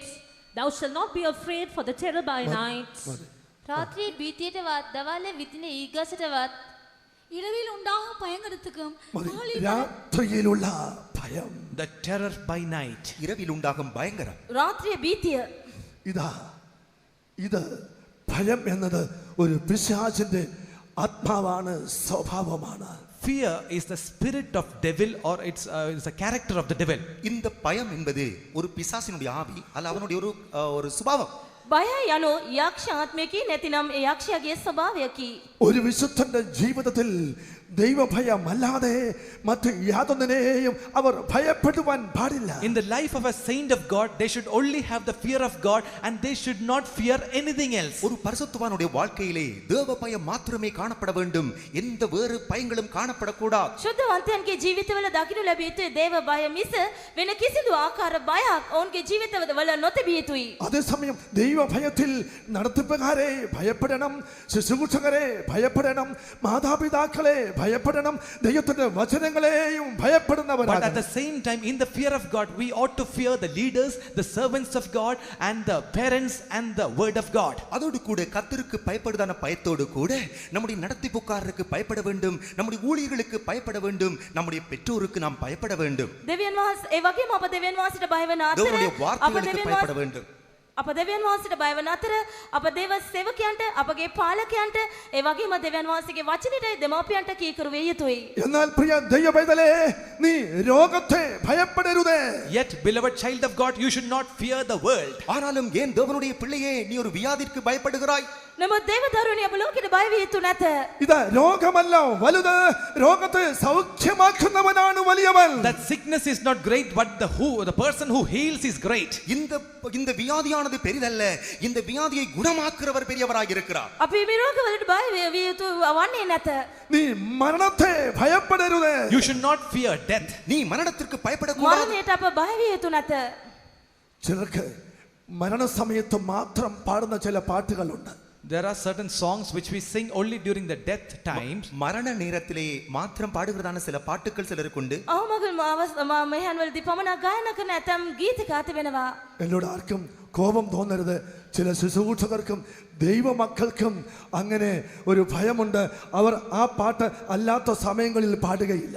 Do not be angry with me. Certain servants of God and believers, they have that song only during that death time, and they will not sing it at any other time. சில ஊழியர்களும் விசுவாசிகளும் அவர்கள் மரண நாளிலே மாத்திரம்தான் அந்த பாட்டை பாடுவார்கள். வேறு கால நாட்களிலே பாடினால் அவர்களுக்கு பயம் வந்துவிடும். දෙවසවකයන් නැත්නම් දෙවසවකයන් සැහැදිලිව තුන් නැත්නම් ගීතිකා ගායනා කරනු ලබන්නේ මරණ අමංගලමය වලදී මරණ අවස්ථාවලදී පමණයි.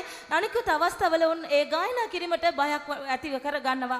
ഒരിക്കലൊരു ഫാസ്റ്റിംഗ് പ്രയറിൽ ഞാൻ ഒരു പാട്ട് പാടി എൻ്റെ കൂടെ ഇരുന്ന അതേ ശുശ്രൂഷകരിൽ ഒരാൾ പ്രയാസപ്പെട്ടു. Once in a fasting and prayer, I sang one song, and one of my co-worker was grieved with me. ஒரு உபவாச ஜெபத்திலே ஊழியர்களுடைய உபவாச ஜெபத்திலே நான் ஒரு பாட்டு பாடினேன். என்னோடு இருந்த ஒரு சக ஊழியர் அதை குறித்து துக்கப்பட்டு விட்டார். මා එක නිරාර යාඥාවක එක්තරා ගීතිකාවක් ගායනා කළා. ඒ පිළිබඳව මා සමග සිටියා හවුල් සේවකයෙක් දුකටපත් වුණා. ഇത് മരണസമയത്തും അടക്കാരാധനയിലും പാടേണ്ട പാട്ടല്ലേ, ഇപ്പോൾ എന്തിനാ ഇതൊക്കെ പാടുന്നത്? This song we should sing it during the death time or the funeral service. Why do you sing it right now? இந்த பாட்டை ஒருவர் மரிக்க போற நேரத்திலும் மரண அடக்காராதனையிலும் தான் பாடுவார்கள். ஏன் இதை இப்பொழுது பாடினீர்கள்? මෙම ගීතිකා ගායනා කරනු ලබන්නේ කෙනෙකුගේ මරණ අවස්ථාවේදී නැතිනම් අවමංගලමයකදී ඔබ දැන් මේ ගීතය ගායනා කළේ කුමක් නිසාද කියස්වා. ഇവിടെ ഇരിക്കുന്ന ആർക്കും ആ ഒരു പാട്ട് പാടിയാൽ ഭയമില്ല എന്ന് ഞാൻ പൂർണ്ണമായി വിശ്വസിക്കുന്നു. I truly believe that nobody over here has got a fear when we sing that particular song. அப்படிப்பட்டதான ஒரு பாட்டை பாடுவதினூடாக இந்த இடத்தில் இருக்கிற யாருக்கும் எந்த பயமும் வர மாட்டாதென்று நான் விசுவாசிக்கிறேன். එවැනි ගීතිකාවක් ගායනා කිරීමේදී මෙතන සිටිනව කිසිම කෙනෙක් එලෙස බය වෙනු ඇතයි මා නොසිතමි. ഞാൻ പാടിയ കോറസ് ഇതാകുന്നു. This is the chorus that I sang. இதுதான் நான் பாடின பல்லவி. මා ගායනා කළ කෙටි ගීතය මෙයයි. ഇൻപരാ ഈറ്റിലേ മോർച്ചക നാം സന്ധിപ്പോ ഇൻപരാ ഈറ്റിലേ മോർച്ചകരയിൽ നാം സന്ധിപ്പോ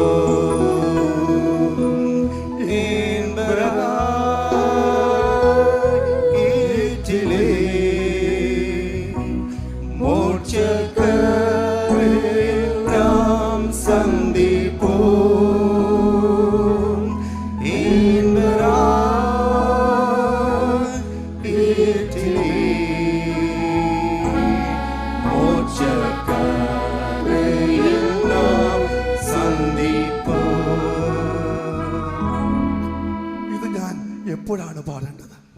When should I sing this song? அடிக்கடி இதை பாடுவேன். මේ මා නිතර ගායනා කරනවි. இதை எப்பொழுது பாட வேண்டும்? මම මේ ගායනා කරන්නේ ගායනා කළ යුත්තේ කොයි අවස්ථාවේද? ഇത് ഞാൻ എപ്പോഴാണ് പാടേണ്ടത്? When should I sing this song? இது எப்பொழுது பாட வேண்டும்? මම මේ ගායනා කරන විට എന്റെ പ്രത്യാശ എന്താണ്? What is my hope? என்னுடைய நம்பிக்கை என்ன? මගේ பாடுகிறது බලාපොරොත්තුව කුමක්ද? അമോക്ഷക്കരയിൽ ഞാൻ എൻ്റെ യേശുവിനെ സന്ധിക്കും. In that beautiful shore, I will see my Jesus. அந்த கரையிலே என் அன்பான இயேசுவை நான் பார்க்க ඒ போகிறேன். සොඳ කෙවුරේ යේසුස් වහන්සේව මා දකින්නට යන්නෙමි. മനോഹരമായ തീരത്ത് ഞാൻ എൻ്റെ യേശുവെ കാണും. In that beautiful shore, I will see my Jesus. அந்த மோட்ச கரையில் என்னுடைய இயேசுவை நான் பார்ப்பேன். ඒ ලක්ෂණ ස්වර්ගික යුරේදී මම යේසුස් වහන්සේව දකින්නෙමි. എനിക്ക് മുൻപേ കടന്നുപോയ വിശുദ്ധന്മാരെ ഞാൻ കാണും. I will see the saints who have gone before me. நமக்கு முன்பதாக சென்றதான பரிசுத்தவான்களை நான் பார்ப்பேன். මට පෙර ගියා වූ මාගේ ශුද්ධවන්තයන් එහිදී මා දකිමි.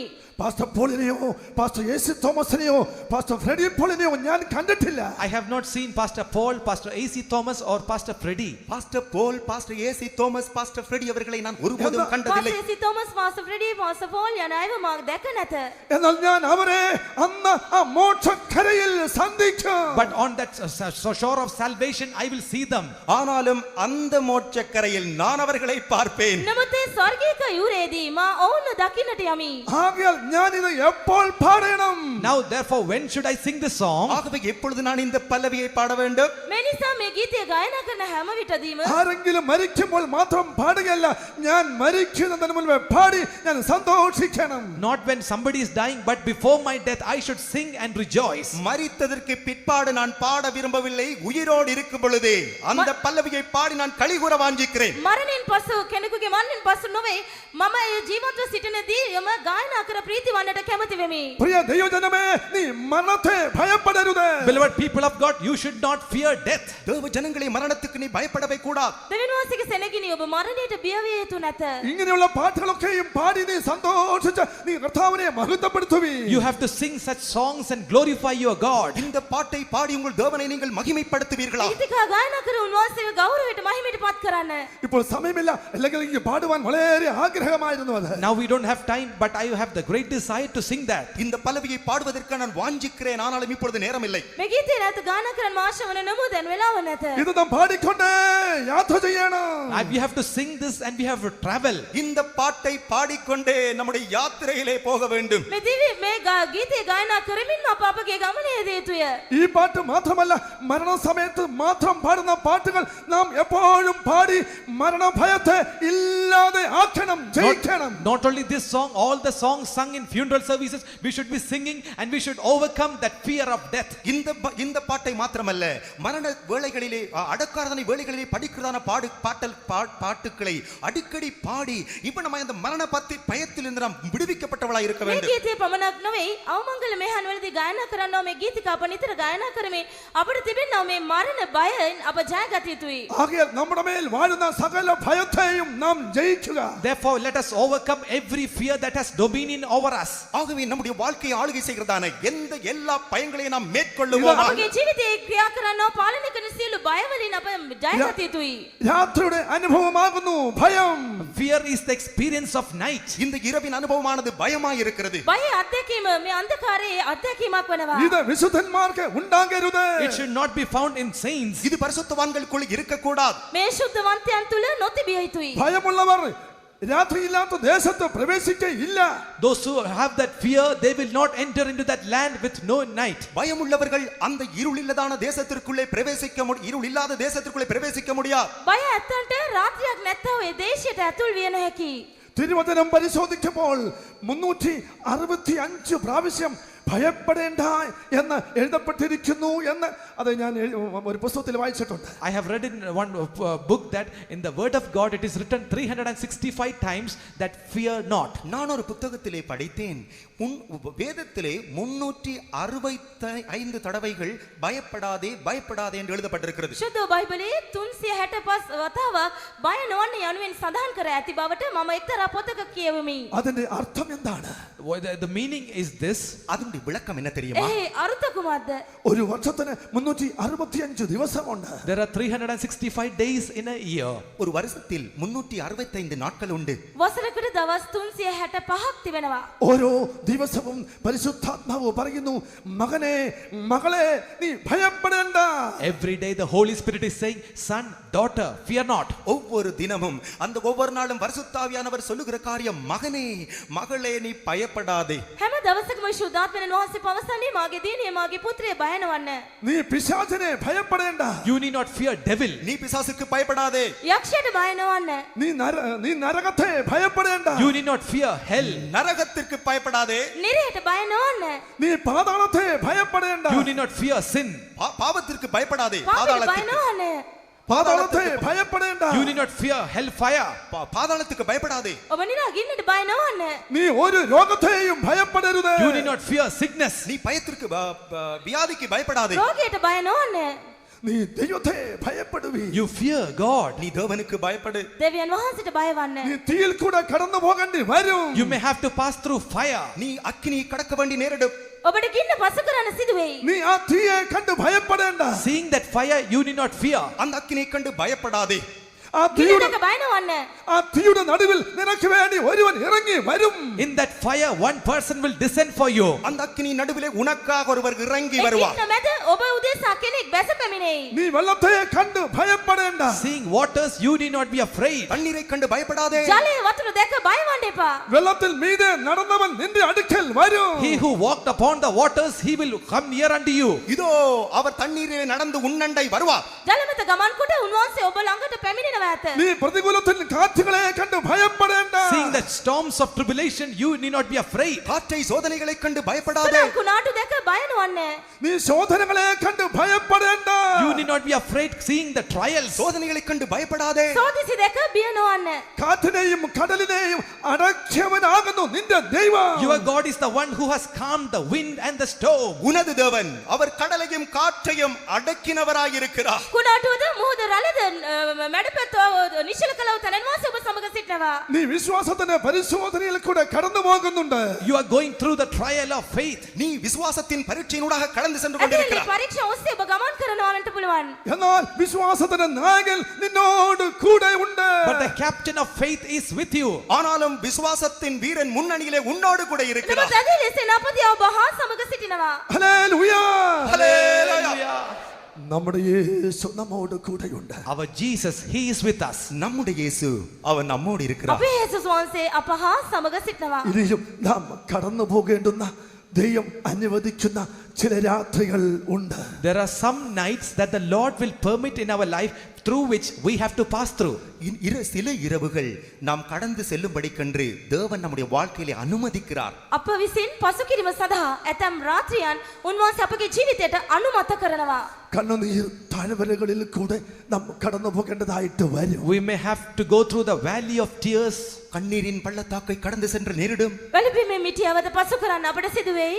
അത് കരഞ്ഞുകൊണ്ടേ ഇരിക്കേണ്ടുന്ന സന്ദർഭങ്ങൾ നമ്മുടെ ജീവിതത്തിൽ വരും. We may face circumstances where we need to always weep. இப்பொழுதுமே அழுது கொண்டிருக்க வேண்டியதான சந்தர்ப்பங்கள் நம்முடைய வாழ்க்கையில் தோன்றும். සෑම විටම හඬා වැටෙමින් සිටින්නට වෙන්න සිදුවන්නා වූ ඇතැම් අත්දැකීම් අපගේ ජීවිතයට පැමිණෙයි. നാം കടന്നു പോകേണ്ടുന്ന രാത്രിയുടെ ഒരു അനുഭവമാകുന്നു കരച്ചിൽ എന്നുള്ളത്. Tears is one experience of the night we have to pass through. நாம் கடக்க வேண்டியதான இருவிலே ஒரு அனுபவம் கண்ணீரின் பாதையாய் இருக்கிறது. අප විසින් கண்ணீரின் පසු இருள். කර යා යුතු රාත්‍රියේ එක අත්දැකීමක් වන්නේ මේ කඳුළු සැලීමේ අත්දැකීමයි. സങ്കീർത്തനം 30:5 നാം വായിക്കുമ്പോൾ When we read Psalm 30th, the 5th verse, 30ஆம் சங்கீதம் 5ஆம் வசனத்தில் ගීතවලිය 35. അതിന്റെ ആരംഭത്തിൽ വായിച്ചാട്ടെ. in the beginning, ஆரம்பத்தில் வாசிங்க.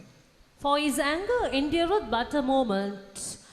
In his favor is life. Weeping may endure for a night. സായങ്കാലത്തിൽ അഴുകൈ തങ്കം വിടിയற்കാലത്തിൽ കളിപ്പുണ്ടാകും. സന്ധ്യയെങ്കിൽ മലയാളത്തിൽ ഇങ്ങനെ വായിക്കുന്നു, സന്ധ്യയെങ്കിൽ കരച്ചിൽ വന്ന് രാപാർക്കും. weeping may endure for a night. சாயங்காலத்தில் அழுகை உண்டாகும். ഉഷസ്സിലോ ആനന്ദഘോഷമുണ്ട്. But joy cometh in the morning. ஆனால் விடியற்காலத்திலே களிப்புண்டாகும். රාත්‍රියේ හැඬීම පවතින නමුත් උදේ ප්‍රීතිය පැමිණෙයි. സന്ധ്യ എന്നത് രാത്രിയെ കാണിക്കുന്നു. That evening represents the night. இந்த சாயங்காலம் இரவை காண்பிக்கிறது. මේ රාත්‍රී කාලේ පෙන්වම් කරන්නේ මේ රාත්‍රිය පෙන්වම් කරනවා. രാത്രിയില്ലാത്ത ദേശം നമുക്ക് അവകാശമായി തരേണ്ടതിന് ദൈവം നമ്മുടെ ജീവിതത്തിൽ സന്ധ്യയുടെ രാത്രിയുടെ അനുഭവങ്ങൾ അനുവദിക്കുന്നു. God is permitting experiences of night in our life so that we may able to inherit that land where there is no night. அந்த இரவில்லாத ராஜ்யத்தை நாம் சுதந்திரித்துக் கொள்ளும் படிக்கன்று தேவன் நம்முடைய வாழ்க்கையிலே இரவுள்ள அனுபவங்களை அனுமதிக்கிறார். රාත්‍රියක් නැති නුවර අත්පත් කර ගැනීම සඳහා අපගේ ජීවිතයට උන්වහන්සේ රාත්‍රී අත්දැකීම් අනුමත කරනවා. കണ്ണുനീരോടും നിലവിളിയോടും കൂടെ അതേ മാസങ്ങളോ വർഷങ്ങളോ ജീവിച്ചിരിക്കേണ്ട സന്ദർഭങ്ങൾ ദൈവം അനുവദിച്ചേക്കാം. God may allow circumstances in our life where we may have to spend time or years with weeping and tears. மாதக்கணக்காக வருடக்கணக்காக கண்ணீரோடும் புலம்பலோடும் நாம் செல்ல வேண்டிய பாதைகளை தேவன் நமக்கு அனுமதித்திருக்கலாம். මාස ගණන් අවුරුදු ගණන් හඬා වැළපෙමින් ගමන් කළ යුතු මාර්ග උන්වහන්සේ අපට අනුමත කර තිබෙන්න පුළුවනි. വിശ്വാസത്തിന്റെ പരിശോധനയിൽ സാമ്പത്തിക നഷ്ടങ്ങൾ പലപ്പോഴും വന്നുകൊണ്ടേയിരിക്കും. In the trial of faith, sometimes we may have to encounter financial loss. இந்த விசுவாசத்தின் பரீட்சையானது நம்முடைய பொருளாதார இழப்பிலே ஏற்படுகிறதா இருக்கும். මෙම ඇදහිලේ පරීක්ෂාව අපගේ ජීවිතයේ ආර්ථික අලාභයක් වැනි අත්දැකීමක් වන්න පුළුවනි. ഒന്നിനു പിറകെ മറ്റൊന്നായി രോഗങ്ങൾ വന്നുകൊണ്ടേയിരിക്കും. And sickness will come one after the other. வியாதியானது ஒன்றன் பின் ஒன்றாய் வரும். රෝගයක පිට එක බැගින් පැමිණෙන්න පුළුවනි. മറ്റുള്ളവർ നമ്മെ നിന്ദിക്കുകയും താഴ്ത്തുകയും ചെയ്യുന്ന അനുഭവങ്ങൾ ഉണ്ടാകും. And we may have to face the experiences where others will reproach us or humiliate us. மற்றவர்கள் நம்மை நிந்திப்பார்கள், நம்மை தாழ்த்துவார்கள். இந்த அனுபவங்கள் உண்டாகும். අන්න ඒ විසින් අපව පීඩාවට නින්දාවට පහත් කරනු ලබන්නව අත්දැකීම් වලට අප පත්වන්න පුළුවනි. കണ്ണുനീർ പൊഴിക്കുവാനല്ലാതെ കരയുവാനല്ലാതെ മറ്റ് എന്ത് ചെയ്യും? Other than shedding our tears, other than weeping, what can we do? நம்முடைய கண்ணீர் விடுவதையும் அழுவதையும் தவிர நம்மால் வேறு என்ன செய்ய முடியும்? වැළපීමත් කඳුළු සැලීමත් හැර අපට වෙන කුමක්ද කළ හැක්කේ? ഏറ്റവും വേണ്ടപ്പെട്ടവർ പിതാവ്, മാതാവ്, ഭർത്താവ്, ഭാര്യ, മക്കൾ നമ്മെ വേർപെട്ടു പോകുന്ന സന്ദർഭം ഉണ്ടാകും. There will be experiences or time when those who are dear unto us, our father, mother, wife, children may depart from us. தகப்பனை விட்டு, தாயை விட்டு, மனைவி புருஷனை விட்டு, பிள்ளைகளை விட்டு நாம் பிரிந்து போக வேண்டிய காலங்கள், வேளைகள் வரும். നാം പിരിந்து പോകേണ്ടതല്ല, நாம் அவர்களை விட்டு போக வேண்டிய நேரம் வரும். അവർ നമ്മെ விட்டு പോകും.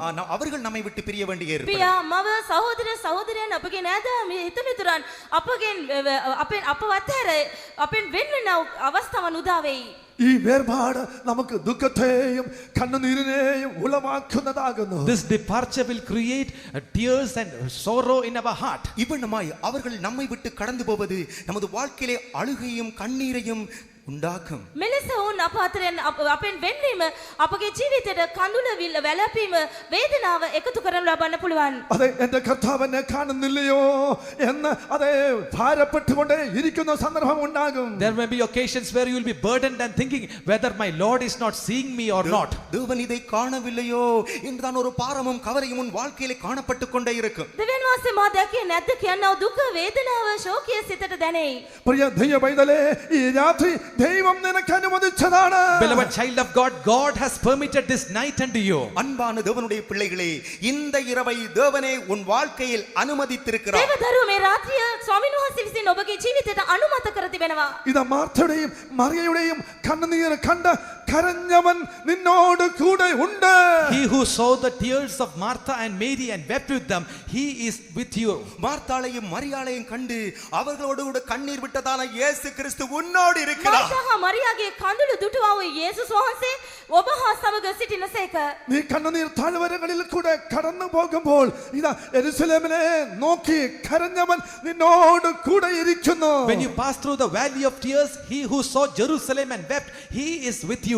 கண்ணீரின் பள்ளத்தாக்கை கடந்து செல்லுகின்ற பொழுது எருசலேமை பார்த்து கண்ணீர் விட்டதான இயேசு கிறிஸ்து அவர் உன்னோடு கூட இருக்கிறார். වැළපීමේ මිටියාවත් මැදින් ඔබ යන විට යෙරුසලම දෙස බලා කඳුළු සැලූ යේසුස් වහන්සේ ඔබ හා සමග සිටනවා. ആകയാൽ നീ ഇന്ന് കടന്നു പോകുന്ന കഷ്ടങ്ങളുടെയും ശോധനകളുടെയും കണ്ണുനീരിന്റെയും അനുഭവങ്ങളെ കണ്ട് നീ തളർന്നു പോകരുത്. Therefore faint not, seeing the experiences of sorrow, trials and problems and sufferings you are going through. கண்ணீர்கள், சோதனைகள், கவலைகள் போன்றதான பாதைகளை நீ கடந்து போகிற பொழுது சோர்ந்து போகாதே. දුක කඳුළු ශෝකයේ නැමැති පරීක්ෂා ඔස්සේ යන විට ක්ලාන්ත නොවන්න. നീ കണ്ണുനീർ പൊഴിക്കുമ്പോൾ അത് കണ്ട് നിനക്ക് വേണ്ടി ഇറങ്ങി വരുന്ന ഒരു കർത്താവുണ്ട്.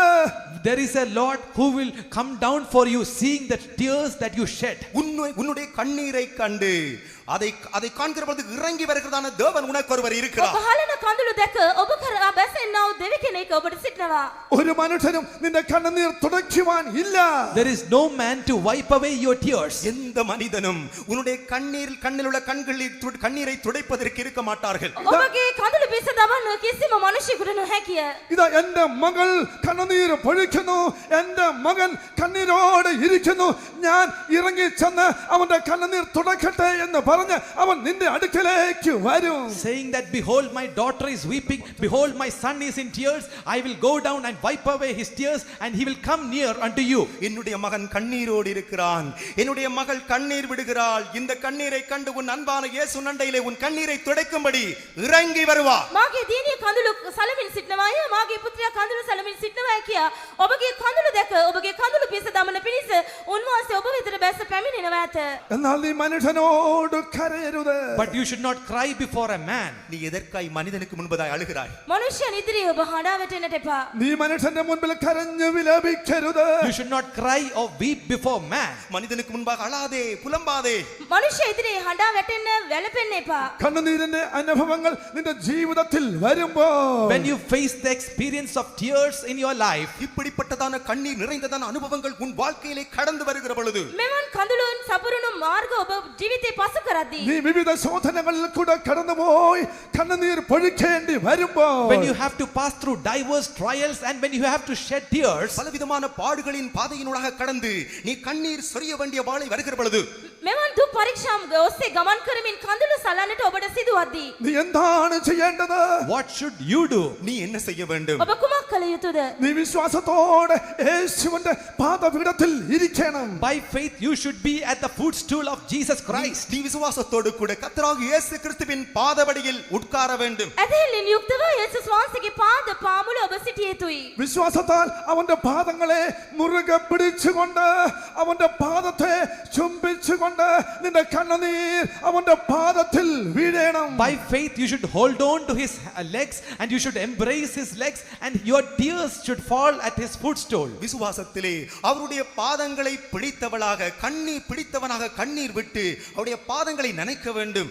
ඔබ ඇදහිල්ලෙන් යුක්තව උන්වහන්සේගේ පාදයන් තදින් අල්ලාගෙන ඔබ ඔබගේ කඳුළු උන්වහන්සේගේ පා මත වැටෙන්න සලස්වා උන්වහන්සේගේ පාදයන් සිප ගනිමින් සිටිය යුතුයි. பாதத்தை முத்தம் செய்ய வேண்டும். നിന്റെ കണ്ണുനീർ അവന്റെ പാദത്തിൽ വീഴുമ്പോൾ When your tears fall at his footstool, உன்னுடைய கண்ணீரானது அவருடைய பாதத்திலே விழுகிற பொழுது ඔබගේ කඳුළු බිඳු උන්වහන්සේගේ පාද පාමුල වැටෙද්දී നിന്റെ കണ്ണുനീർ കൊണ്ട് അവന്റെ പാദം നനയുമ്പോൾ when his feet is washed with your tears, உன்னுடைய கண்ணீரினால் அவருடைய பாதங்கள் நனைகிற பொழுது ඔබගේ කඳුලින් උන්වහන්සේගේ පාද තෙමෙද්දී ഇതാ മുത്തം ചെയ്തുകൊണ്ടിരുന്ന നിന്റെ മുഖത്തെ അവൻ രണ്ട് കൈകൊണ്ട് പിടിച്ച് ഉയർത്തും. the face which was kissing the feet of Jesus Christ, that with his two hands he will lift up that face of yours. அவருடைய பாதத்தை முத்தம் செய்து கொண்டிருக்கிறாயே, அப்பொழுது இரண்டு கரங்களையும் உன் முகத்திலே வைத்து அவர் உன்னுடைய முகத்தை அவருக்கு நேராய் தூக்குவார். ඔබ උන්වහන්සේගේ පාද සිප ගනිමින් සිටිද්දී උන්වහන්සේගේ දෙයතින් ඔබගේ මුහුණ උන්වහන්සේ ඔසවනු ඇත. ഈ പറയുന്നത് ഞാൻ വിശ്വസിക്കുകയും അനുഭവിക്കുകയും ചെയ്യുന്ന കാര്യമാകുന്നു. These things which I say unto you, I am experiencing it and I also believe it. உங்களுக்கு சொல்லிக் கொண்டிருக்கிறேன் இந்த காரியங்கள் இவற்றை நான் செய்து கொண்டிருக்கிறேன், அதை விசுவாசிக்கிறேன். මේ ඔබට මේ පවසන්නව මම මේ අතක ඇත්තේ මේ කාර්යය මා සම්පූර්ණයෙන් විශ්වාස කරමි. അവന്റെ രണ്ട് കരം കൊണ്ട് നമ്മുടെ മുഖത്തെ പിടിച്ച് ഉയർത്തി തന്റെ കരം കൊണ്ട് നമ്മുടെ കണ്ണുനീർ അവൻ തുടച്ചു കളയും. With his two hands he will lift up our face and with his own hands he will wipe away our tears. அவர் தன்னுடைய இரண்டு கரங்களை கொண்டு நம்முடைய முகத்தை மேலே நிமிர்த்தி தன்னுடைய இரண்டு கரங்களினால் நம்முடைய கண்ணீர்களை துடைப்பார். උන්වහන්සේගේ දෙයතින් අපගේ මුහුණ ඉහළට ඔසවා උන්වහන්සේගේ දෙයත් වලින් අපගේ කඳුළු පිස දමනවා ඇත. ആ കണ്ണുനീർ തുടച്ച മുഖത്തെ അവൻ തന്റെ മുഖത്തോട് ചേർത്ത് വയ്ക്കും. And he will make his face close unto that face where the tears were wiped away. அந்த கண்ணீர்கள் துடைக்கப்பட்ட முகத்தை அவர் தன்னுடைய முகத்தோடு கூட வைத்துக் கொள்ளுவார். ඒ කඳුළු පිස දමනු ලැබුව එම මුහුණ උන්වහන්සේ තමන් වාසේගේ මුහුණට ලං කරගනු ඇත. അവൻ മുഖത്തോട് നമ്മെ ചേർത്ത് വെക്കുക മാത്രമല്ല, നമുക്ക് ആശ്വാസവും സന്തോഷവും ധൈര്യവും ലഭിക്കുവോളം അവൻ നമ്മുടെ മുഖത്തെ മുത്തം ചെയ്തുകൊണ്ടേ ഇരിക്കും. He is not only making us along with him, he is providing us comfort, joy and peace, and he is also giving us boldness. அவர் நம்முடைய முகத்தோடு இருக்கிறது மாத்திரமல்ல, நமக்கு சந்தோஷத்தையும் சமாதானத்தையும் தைரியத்தையும் இவ்வளமாக நம்மோடு கொடுத்து கொண்டிருப்பார். උන්වහන්සේගේ මුහුණ අපගේ මුහුණ තබා ගන්නවා පමණක් නොවේ අපට උන්වහන්සේ සතුට සමාදානය හා සැනසුමෙන් පුරවනවා ඇත. തന്നെ അതെ നമുക്ക് സന്തോഷവും ആശ്വാസവും ലഭിക്കുവോളം അവൻ നമ്മുടെ മുഖത്തെ മുത്തം ചെയ്തുകൊണ്ടേയിരിക്കും. And he will be continually embracing our face until we get comfort and joy. நாம் சந்தோஷப்பட்டு நாம் நம்மை சந்தோஷப்படுத்தும்படிக்காக நம்ம இன்னும் கலிகூற செய்யும்படிக்காக நம்முடைய முகத்தை அவர் முத்தம் செய்து අප கொண்டிருப்பார். සතුට වී සැනසෙන තුරු උන්වහන්සේ අපගේ මුහුණ සිප ගනිමින්ම සිටිනවා. നീ ഇത് ചെയ്തിട്ടുണ്ടോ? Have you done this? நீங்கள் இதை செய்திருக்கிறீர்களா? ඔබ මේ කර තිබේද? നിനക്കിത് അനുഭവമാകുന്നുവോ? Is this an experience unto you? இது உங்களுக்கு ஒரு அனுபவமா இருக்கிறதா? මේ ඔබගේ අත්දැකීම තිබේද? നീ കടന്നു പോകുന്ന രാത്രിയുടെ അനുഭവമാകുന്നു ഇത് എങ്കിൽ, if this is the experience of night that you are going through, இந்த இரவு என்றுதான் அனுபவம் உனக்குள்ளே நீ கடந்து போய்வாய் இருந்தா, මේ රාත්‍රියේ නම් අත්දැකීම ඔබ පසු කර තිබෙනවා නම්, നീ ഇന്നു മുതൽ ഇത് ചെയ്യുവീ. from today you do this. இன்று முதல் அதை செய்யுங்கள். අද පටන් ඔබ මේ කරන්න. അവന്റെ പാദത്തിൽ വീഴുവീ. Fall at his footstool. அவருடைய பாதத்திலே விழுவீர்களாக. උන්වහන්සේගේ පාද ළඟ වැටෙන්න. വിശ്വാസത്താൽ അവന്റെ പാദങ്ങളെ മുറുകെ പിടിക്കുവീ. By faith you hold on to his feet. விசுவாசத்தினுடைய பாதங்களை பிடிப்பீர்களாக. ඇදහිල්ලෙන් උන්වහන්සේගේ පාදයන් අල්ලගන්න.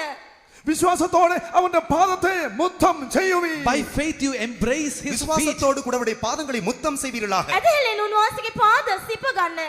അതെ, വിശ്വാസത്തോടെ നിന്റെ കണ്ണുനീർ കൊണ്ട് അവന്റെ പാദത്തെ നനയ്ക്കുവീ. By faith you moisture his feet with your tears. உங்களுடைய கண்ணீரினாலே விசுவாசத்தை கொண்டு உங்களுடைய கண்ணீரினாலுடைய பாதங்களை நனைப்பீர்களாக. ඇදහිල්ලෙන් කඳුලින් ඔබගේ උන්වහන්සේගේ පාද ඔබ තෙමන්න.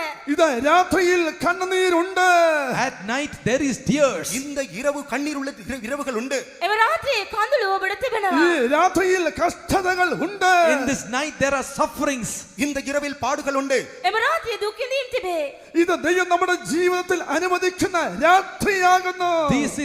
This is the night which the Lord is permitting in our life. நமது வாழ்க்கையில் அனுபவிக்கிறதான தேவன் அனுமதிக்கிற இரவுகளாய் இவைகள் இருக்கின்றன. දෙවියන් වහන්සේ විසින් අපගේ ජීවිතයට අනුමත කරන රාත්‍රියන් වශයෙන් මේවා තිබෙනවා. ഞാനും ചില രാത്രികളിൽ കൂടെ കടന്നു പോയിക്കൊണ്ടേ ഇരിക്കുന്നു. Even I am going through certain paths of night. நானும் கூட எத்தனையோ இரவின் அனுபவங்களுக்குள்ளாய் கடந்து சென்று கொண்டிருக்கிறேன். මම පවා මෙවැනි රාත්‍රී අත්දැකීම් ඔස්සේ ගමන් කරමින් සිටිමි. ഇപ്പോൾ ഞാൻ രാത്രിയിൽ കൂടെ അത് പോയിക്കൊണ്ടേ ഇരിക്കുകയാണ്. Even now I am going through that night. இப்பொழுதும் கூட நான் அந்த இரவின் அனுபவத்திற்குடாக போய் கொண்டிருக்கிறேன். එසේ ගමන් කර ඇත දැනදු එවන් අත්දැකීම් ඔස්සේ ගමන් කරමින් සිටිමි. എങ്കിലും ഈ രാത്രിയെ ഞാൻ ഭയപ്പെടുന്നില്ല.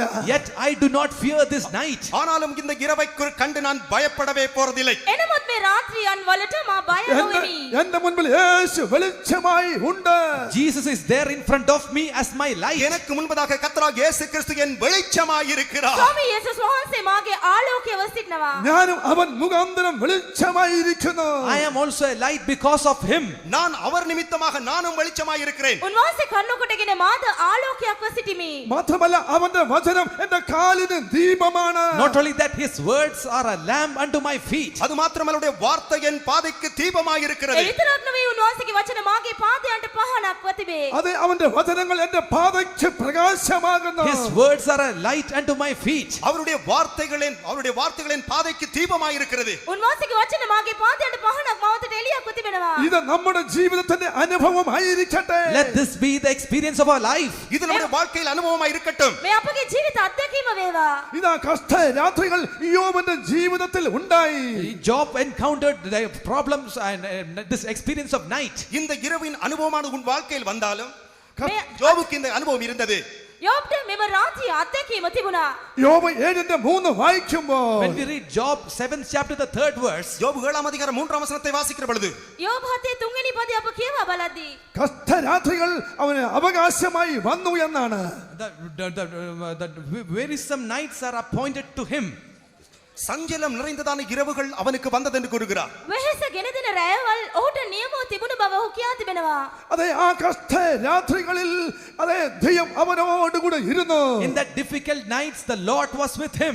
அந்த சஞ்சலமான ராத்திரிகளில் தேவன் அவனோடு கூட இருந்தார். වෙහෙස ගෙනදෙන එම රාත්‍රී යාමවලදී ස්වාමින් වහන්සේ ඔහු සමග සිටියා. നമ്മുടെ ജീവിതത്തിലും കഷ്ടമാകുന്ന രാത്രികൾ ദൈവം അനുവദിക്കും. In our lives too the Lord may permit that wearisome nights. நமது வாழ்க்கையிலும் கூட இந்த சஞ்சலமான இரவுகளை கர்த்தர் அனுமதிப்பார். අපගේ ජීවිතේ පවා වෙහෙස ගෙනදෙන රාත්‍රියවල් උන්වහන්සේ විසින් අනුමත කරනවා. അത് എന്തിനു വേണ്ടി ആകുന്നു? Why is it so? எதற்காக தேவன் இதை அனுமதிக்கிறார்? ඒ අනුමත කරන්නේ කුමක් සඳහාද?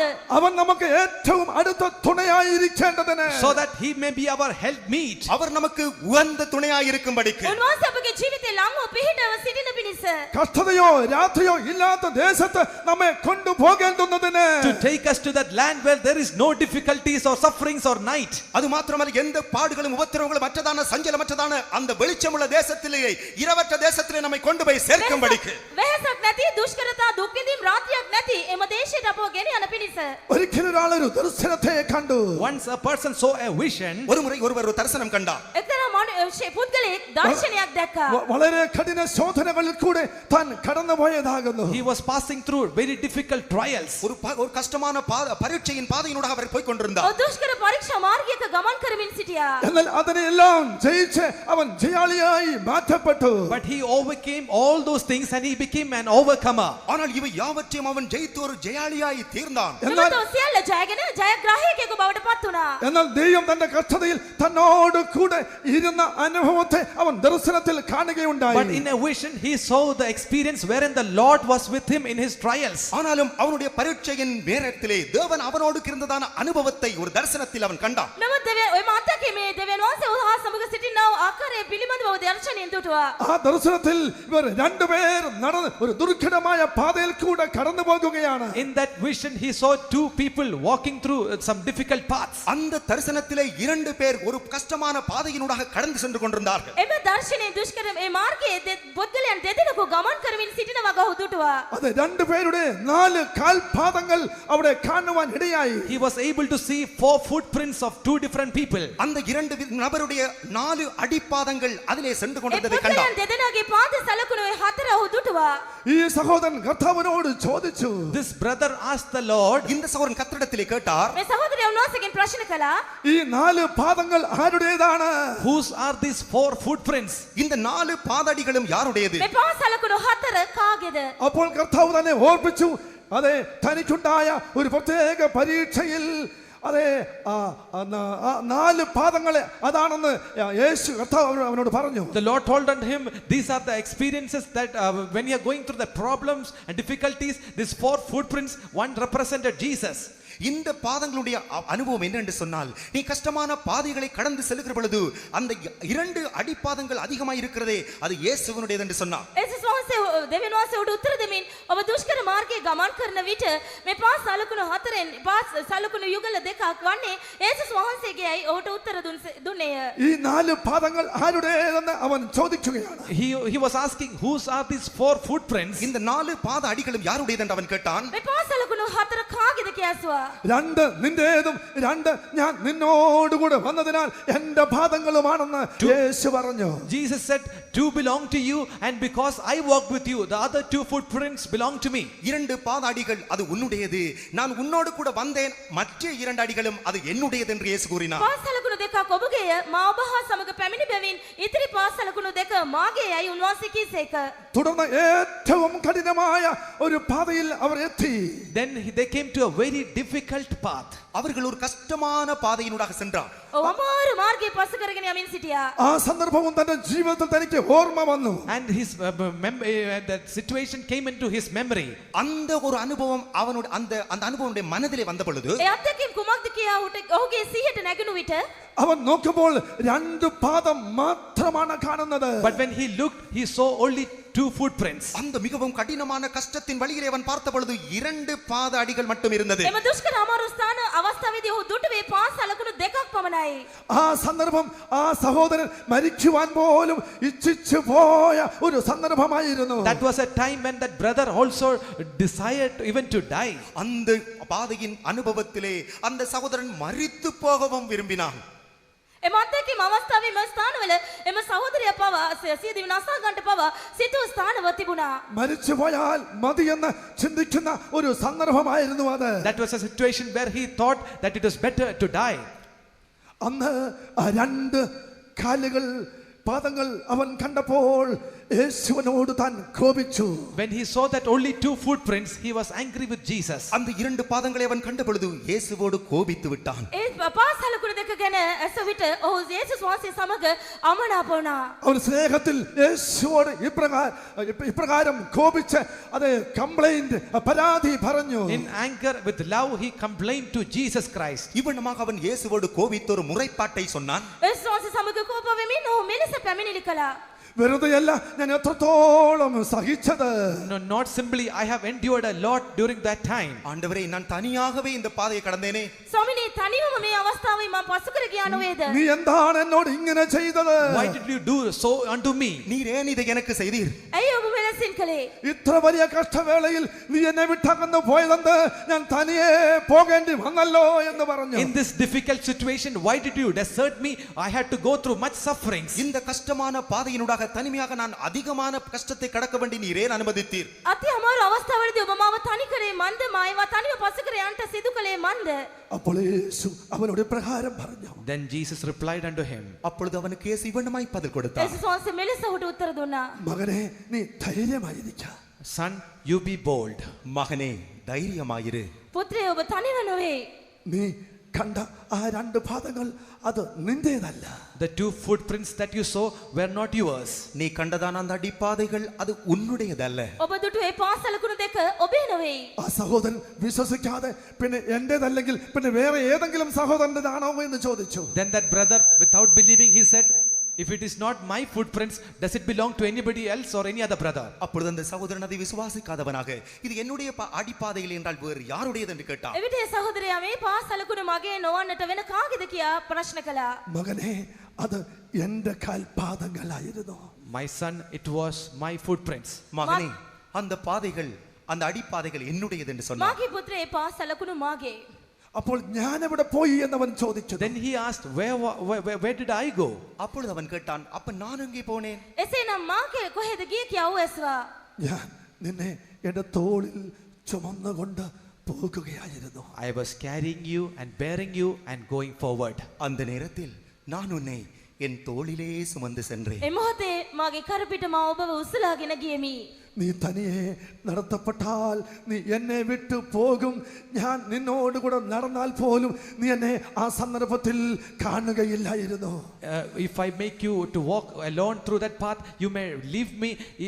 If I was not walking, if I was walking with you also, you will leave me at that point. உன்னோடு கூட நான் உன்னை தனியாக நடக்க விட்டிருந்தால் நீ என்னை விட்டு போயிருப்பாய். நானும் உன்னோடு நடந்து வந்திருந்தால் அந்த நேரத்திலும் நீ என்னை விட்டு போயிருப்பாய்.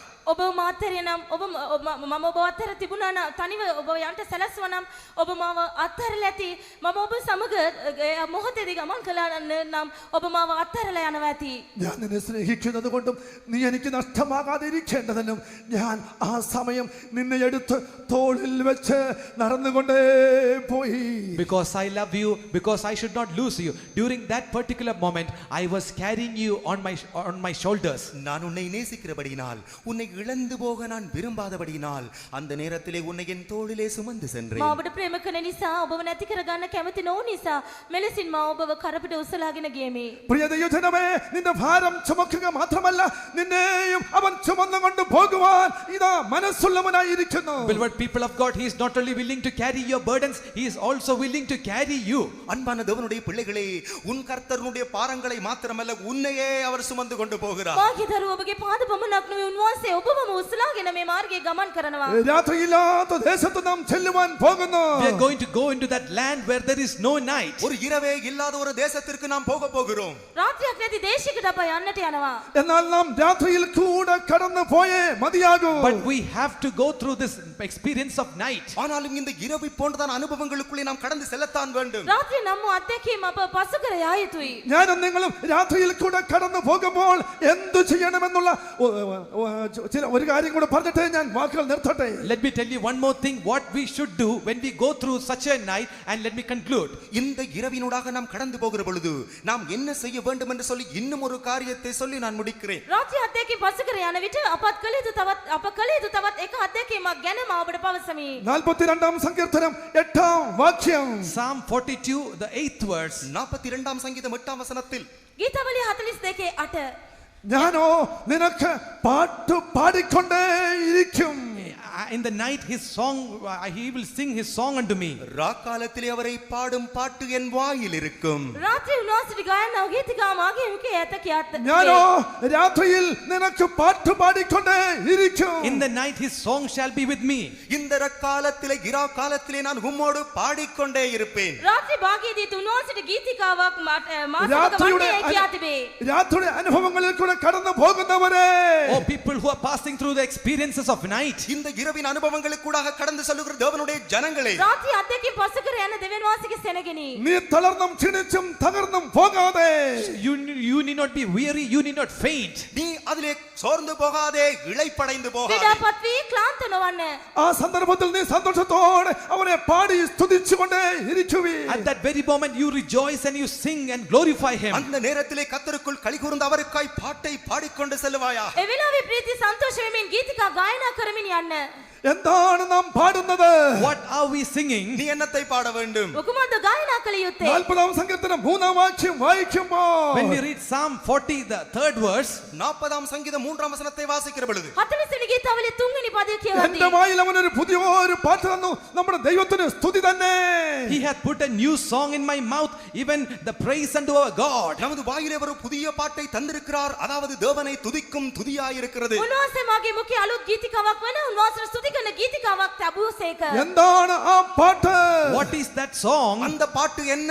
ඒ ගීතිකාව කුමක්ද? எந்த காலத்திலும் எந்த நேரத்திலும் நன்றியால் உம்மை நான் துதிப்பேன். In every time, in every season, thankfully I will sing எந்த unto you. காலத்திலும் எந்த நேரத்திலும் நன்றியோடு நான் நம்மை සෑම துதிப்பேன். වේලාවෙ සෑම කාලෙත් ගුණවන්ත සිතින් උඹට ප්‍රශංසා කරමි. இயேசுவே உம்மை நான் துதிப்பேன் துதிப்பேன், எந்த வேளையிலும் நான் துதிப்பேன். Jesus, I will glorify you, I will glorify you. In every time I will glorify you. இயேசுவே உம்மை நான் துதிப்பேன் துதிப்பேன், எந்த வேளையிலும் உம்மை துதிப்பேன். යේසුනේ ඔබට මා ස්තුති කරමි සෑම වේලෙදීම ඔබට ස්තුති කරමි. 89-ാം സങ്കീർത്തനം 1-ാം വാക്യത്തിൽ നാം വായിക്കുന്നു, In Psalm 89, the first verse we read, 89ஆம் சங்கீதம் 1ஆம் வசனத்தில் வாசிக்கிறோம். ගීතවලිය 89 පළවෙනි පදය අප කියවනවා. ഞാൻ നിന്റെ കൃപകളെ കുറിച്ച് പാടും. I will sing of thy mercies. கர்த்தரின் கிருபைகளை குறித்து நான் என்றென்றும் பாடுவேன். ස්වාමින්ගේ කරුණාවල් පිළිබඳව සදාකල් ගායනා කරමි. എന്താണ് ആ പാട്ട്? What is that song? அந்த பாட்டு என்ன? ඒ ගීතය කුමක්ද? தேவ கிருபை என்றும் உள்ளது. The grace of the Lord is forever. தேவ கிருபை என்றும் உள்ளது. දේව කරුණාව සදාකල් அவர் පවත්නේ. கிருபை என்றும் உள்ளது. His grace remaineth forever. அவர் கிருபை என்றும் உள்ளது.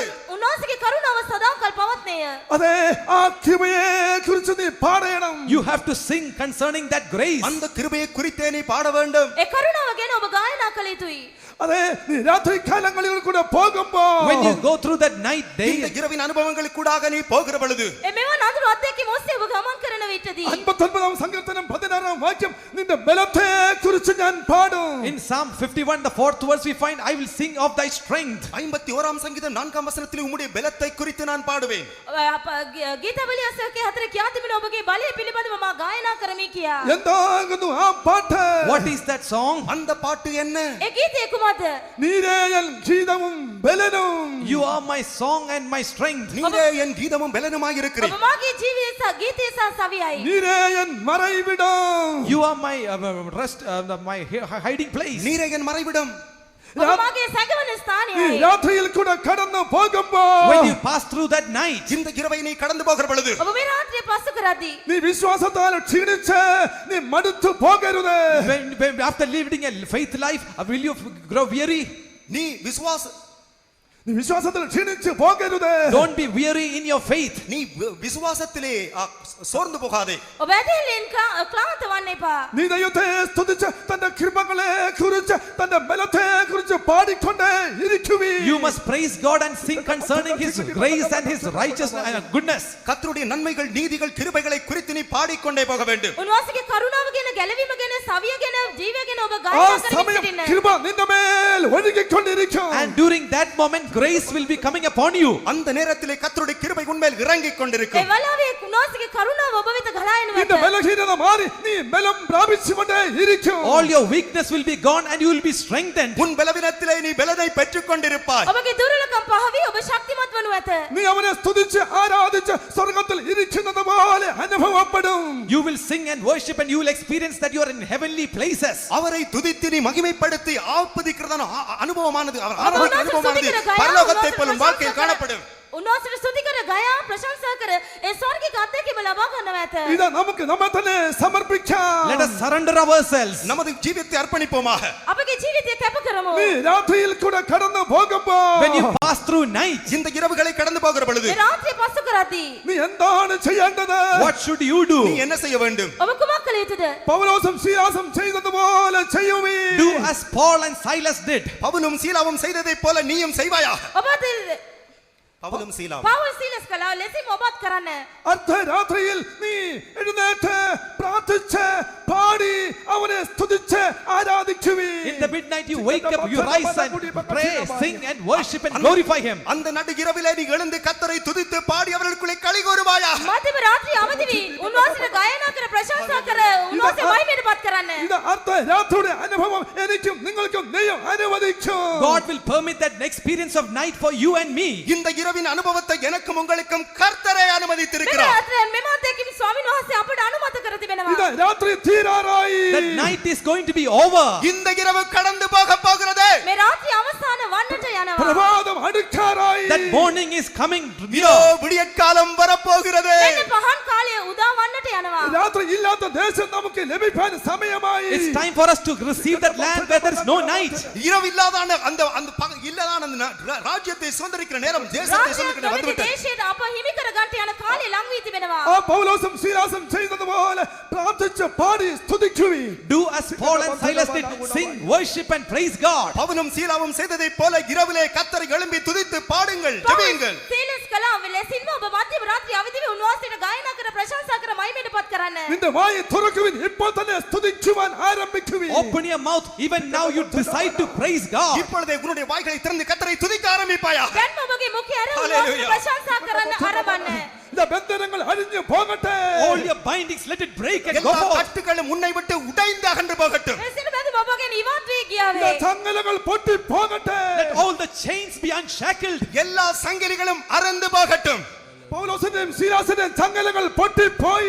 The chains of Paul and Silas were unshackled. அவருடைய சீலாவினுடைய அந்த சங்கிலிகள் அறுந்து போனது. පවුල් හා සීලස්ගේ විලංගු සියල්ල කැඩී ගියා. ஆ பிரார்த்தனையுடைய ஸ்துதியுடைய சக்தியால் சங்கலங்கள் அழிஞ்சு போய். By the power of praises and prayer, the chains were broken. அந்த பாட்டினுடைய துதியினுடைய பலத்தினால் சங்கிலிகள் அறுந்து போனது. පවුල් හා සීලස්ගේ යාඥාවේ ස්තුතිය කරනකොටගෙන විලංගු සියල්ල කැඩී ගියා. நீ சந்தோஷத்தோட பாடி பிரார்த்திச்சு ஸ்துதிக்குவி. With that joy you sing and worship and praise இந்த God. சந்தோஷத்தோடு தேவனை பாடி துதியுங்கள். ඒ ප්‍රීතිය සමග උන්වහන්සේට ගායනා ප්‍රශංසා කරන්න. இந்த குடும்பத்தின பந்தன விழா அழிஞ்சு போகுது. The bindings in your family is going. இதோ உன்னுடைய குடும்பத்தில் உள்ள சங்கிலி அறுந்து போகிறது. මෙන්න අඳුරකල් බලවේග විවත් වී இந்த යනවා. ரோக பந்தன விழா அழிஞ்சு போகுது. The binding of sickness is loose. உன் வியாதியின் சங்கிலி அறுந்து போகிறது. ඔබගේ රෝගී බැඳුම් කැඩී යනවා. நின்ற அதைரியமாகுது சங்கலிதா அழிஞ்சு போகுது. The discouragement chain is going. உன் அதேரியம் என்ற சங்கிலி இதோ அறுந்து போகிறது. අතාරිය නැමැති දංගල විලංගු වෙන්න කැඩී යනවා. நீ வாய் திறந்து அவனை ஸ்துதிச்சு கொண்டே இருக்குவி. You open your mouth and praise வாயை God. வாயை திற கர்த்தரை துதி. කට ඇර උන්වහන්සේට ස්තුති කරන්න. ஹalleluya. இத ராத்திரி இல்லாத தேசம். The land where there is no night. இரவில்லாத ஒரு தேசம். රාත්‍රිය නැති දේශයක්. நாம் எத்தனை வேகம் அவனை பிரவேசிச்சுவான் போகுது. Very soon we are going to enter into there. மிகவும் சீக்கிரமாக அந்த தேசத்திற்குள் பிரவேசிக்க போகிறோம். ඉක්මනට අපි ඊට ඇතුල් වන්ට යනවා. நித்தியமாய் நாம் அவனோடு கூட ராஜ்யத்து வாழ்வான் போகுது. Eternally we are going to reign with him over there in that land. நித்தியமாக நாம் தேவரோடு கூட களி கூற போகிறோம். සදාටම අප උන්වහන්සේ සමග இத ප්‍රීතිමත් ராத்திரி වෙනවා. இல்ல. There is no more night. அங்கே இரவில்லை. ඒ රාත්‍රිය නැත. ராத்திரி போய். Night is gone. இரவு கடந்து போயிட்டு රාත්‍රිය පහවිය. இந்த ராத்திரி போயிருக்குது. Today your night is gone. இன்று உன்னுடைய இரவு கடந்து போயிற்று. අද ඔබේ රාත්‍රිය ඔබේ නිකුත්ව ගොස් இந்த තිබෙනවා. ராத்திரியோட சக்தி நின்னை விட்டு போயிருக்குது. Today the power of night has left you. இரவின் வல்லமை உன்னை விட்டு ஓடி விட்டது. රාත්‍රියේ බලය ඔබගෙන් පහවී ගොස් තිබෙනවා. இந்த புதிய எருசலேம் நினைக்காய் துறக்கப்பட்டிருக்குது. Behold, New Jerusalem is open for you. இதோ புதிய எருசலேம் உனக்காய் திறக்கப்பட்டிருக்கிறது. නව යෙරුසලම ඔබට විවෘතව තිබෙනවා. എത്രയും വേഗത്തിൽ നമുക്ക് അവിടെ പ്രവേശിക്കാം. Very soon we'll enter into that place. மிகவும் சீக்கிரமாய் அந்த இடத்துக்குள் பிரவேசிக்க போகிறோம். ඉක්මනට අපි ඊට ඇතුල් වන්ට යනවා. നിത്യമായി മണവാളനോട് കൂടി നമുക്ക് വാഴാം. Eternally let us reign with our bridegroom. என்றென்றுமாய் நம்முடைய மணவாளனோடு வாசம் செய்ய போகிறோம். සදාට අපි මනාලිය හා වාසය කරන්නට යනවා. അപ്പോൾ ദൈവം അതിന് നമ്മെ സഹായിക്കുമാറാകട്ടെ. May God help us for that. அதற்கென்று தேவன் தாமே நம்முடைய ஜீவியங்களை ஆயத்தப்படுத்துவாராக. ඊට අපට උපකාර කරන සේක්වා.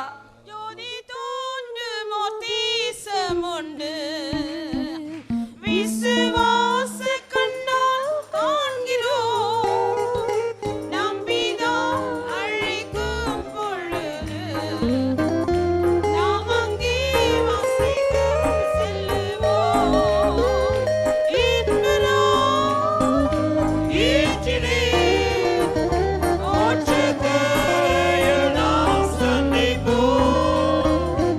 இன்பராய் ஈற்றிலே மோட்சக்கரையில் நாம் சந்திப்போம். ஜோதி தோன்றும் ஓர் தேசமுண்டு, விசுவாச கண்ணால் காண்கிறோம், நம்பிதான் அழைக்கும் பொழுது நாம் அங்கே வசிக்க செல்லுவோம்.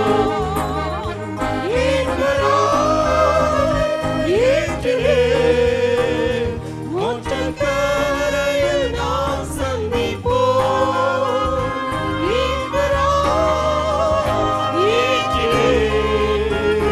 மோட்சக்கரையில் நாம் சந்திப்போம்.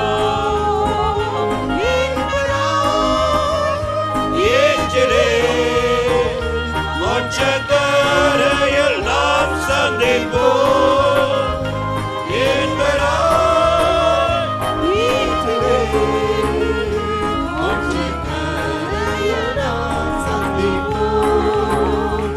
In the same by and by, we shall meet on that beautiful shore.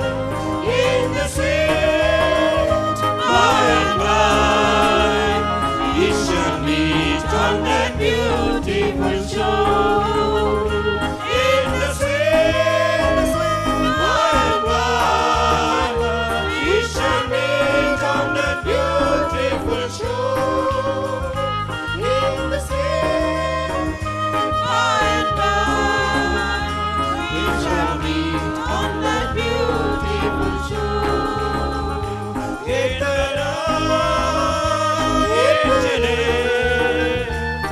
மோட்சக்கரையில் நாம் சந்திப்போம்.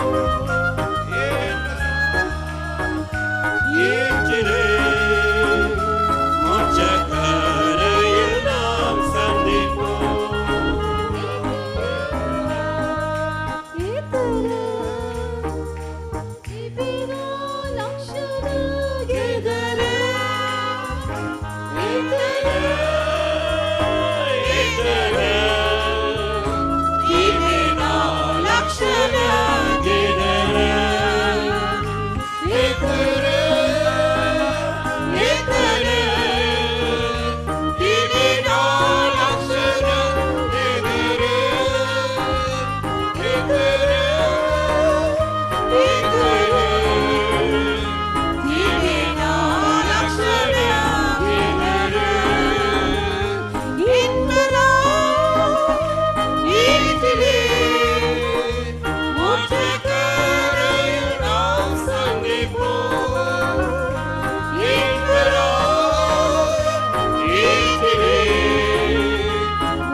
ஆமென். இருளின் அதிகாரத்திலிருந்து விடுதலையாக்கி ஆச்சரியமான ஒளியின் இடத்தில் எங்களை கொண்டு வந்து எங்களை வெளிச்சத்தின் பிள்ளைகளாய் மாற்றி இருக்கிறார். අන්ධකාර බලයෙන් උන්වහන්සේ අපව මොදවා විශ්වපත් ආලෝකයේ වෙතට උන්වහන්සේ අපව ගෙනවිත් ආලෝකයේ දරුවන් වශයෙන් අපව මාරු කර Delivering තිබෙනවා. us from the power of darkness, the Lord has brought us into the marvelous light and made us all the children of light. ஆமென். நம்முடைய பிதாவாகிய தேவன் சூரியனாய் இருக்கிறார். අපගේ පියව් දෙවියන් වහන්සේ Amen. සූර්යාව සිටනවා. The Lord our Kumarana Father, Yesu. He is the Son. குமாரனா இயேசு நீதியின் சூரியனாய் இருக்கிறார். පුත්‍රෝ යේසුස් වහන්සේ ධර්මිෂ්ඨකමේ සූර්යාව And the සිටනවා. Lord Jesus Christ is the Son of righteousness. அந்த நீதியின் சூரியனோடு இணைக்கபடியா இந்த சிலாக்கியத்தை தேவன் எங்களுக்கு தந்திருக்கிறார். එම ධර්මිෂ්ඨකමේ සූර්ය හා බැඳීමේ ඒ භාග්‍ය අපට දී The තිබෙනවා. Lord has given us the privilege to be seen with the Son of அங்கே righteousness. ராக்காலம் கிடையாது. ඒ රාත්‍රිය නැත. There is no night there. அங்கே இருள் கிடையாது. ඒ අන්ධකාරයක් නැත. There is no darkness அங்கே there. தேவனும் தேவனுடைய பிள்ளைகள் வெளிச்சமாய் காணப்படுகிறார்கள். උන්වහන්සේත් උන්වහන්සේගේ දරුවනුත් එහි ආලෝකයව The සිටනවා. Lord and His children are seen as the light there. அந்த ராஜ்யத்துக்கு தேவனை ஆயத்தப்படுத்து. උන්වහන්සේ රාජ්‍ය උදෙසා අපව සෝදානම් කරමින් සිටනවා. And the Lord is preparing us all for that kingdom. அதுக்காக சோத்திரம் பண்ணுவோம். Therefore, let's all praise God. ஹல்லேலூயா ஹல்லேலூயா ஹல்லேலூயா ஹல்லேலூயா சோதரம் சோதரம் சோதரம் தாதரம் தாதரம் ஹல்லேலூயா ஹல்லேலூயா ஹல்லேலூயா. இந்த பூமியிலிருந்து தாமே ஆயத்தப்பட்டு பரலோக ராஜ்யத்தில் பிரவேசிக்கிறதான அந்த நித்திய ராஜ்யத்தில் பிரவேசிக்கிற அந்த சிலாக்கியத்தை கர்த்தர்களுக்கு வழங்கப்படுத்தி தந்தார். පොළවේ සූදානම් වී ස්වර්ග රාජ්‍යයට ඇතුළු වීමේ භාග්‍ය පිළිබඳව බලාපොරොත්තු පිළිබඳව උන්වහන්සේ අපට එළිදරව් කර දුන්නා. The Lord spoke to us about the greatness and the excellency and the need for us to prepare ourselves on this earth in order that we may be seen in the heavenly kingdom of God. அந்த மோட்சக்கரையில் அந்த நித்திய ராஜ்யத்தில் காணும்படியா இந்த சிலாக்கியத்தை தேவன் எங்களுக்கு தந்திருக்கிறார். ඒ ස්වර්ගික ඉවරේ ස්වර්ගික රාජ්‍යය දකින්න ලබන්න ඔය මාගේ උන්වහන්සේ අපට ලබා දී The තිබෙනවා. Lord has given us the privilege to be seen on the heavenly shores in the heavenly kingdom of hallelujah. God. அதுக்காக சோத்திரம் பண்ணுவோம். ඒව සංස්තුති කරමු. Therefore, let's all praise God. ஹல்லேலூயா. சோதரம் சோதரம் சோதரம் சோதரம் ஹல்லேலூயா ஹல்லேலூயா. கர்த்தர் எங்களோட பேசின அவருடைய வார்த்தைகள் வல்லமுள்ள வார்த்தைகள் ஜீவனுள்ள வார்த்தைகளுக்காக சோதரம் பண்ணுவோம். උන්වහන්සේ අපට කතා කළා ජීවමාන වූ බලවත් වූ උන්වහන්සේගේ වචන නිසා ස්තුති For කරමු. all the words to which the Lord spoke to us, for the words of life and power, let's praise God.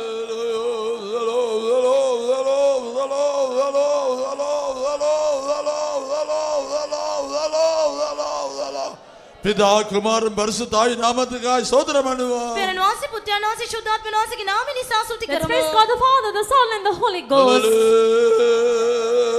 ஹல்லேலூயா ஹல்லேலூயா. இப்படியாக நாம் ஆயத்தப்பட்டு மறுரூபமாக்கப்பட்டு நம்முடைய ஆண்டவராய் இயேசு மத்தியாசத்தில் வரும்பொழுது அவரை சந்திப்போம் என்ற நம்பிக்கையை தந்திருக்கிறதுக்காய் சோதரம் பண்ணுவோம். සෝදානම් වී අපගේ ස්වාමී යේසුස් ක්‍රිස්තුස් වහන්සේ මධ්‍යකාශ එන කල අප අන්විසක් උන්වහන්සේ සම්මුඛ වෙනවා කියන බලාපොරොත්තු අපට ලබා දුන් නිසා ස්තුති The Lord has කරමු. given us the hope that we shall prepare ourselves and be ready and get transformed and meet our bridegroom in the media, for which let's all praise God.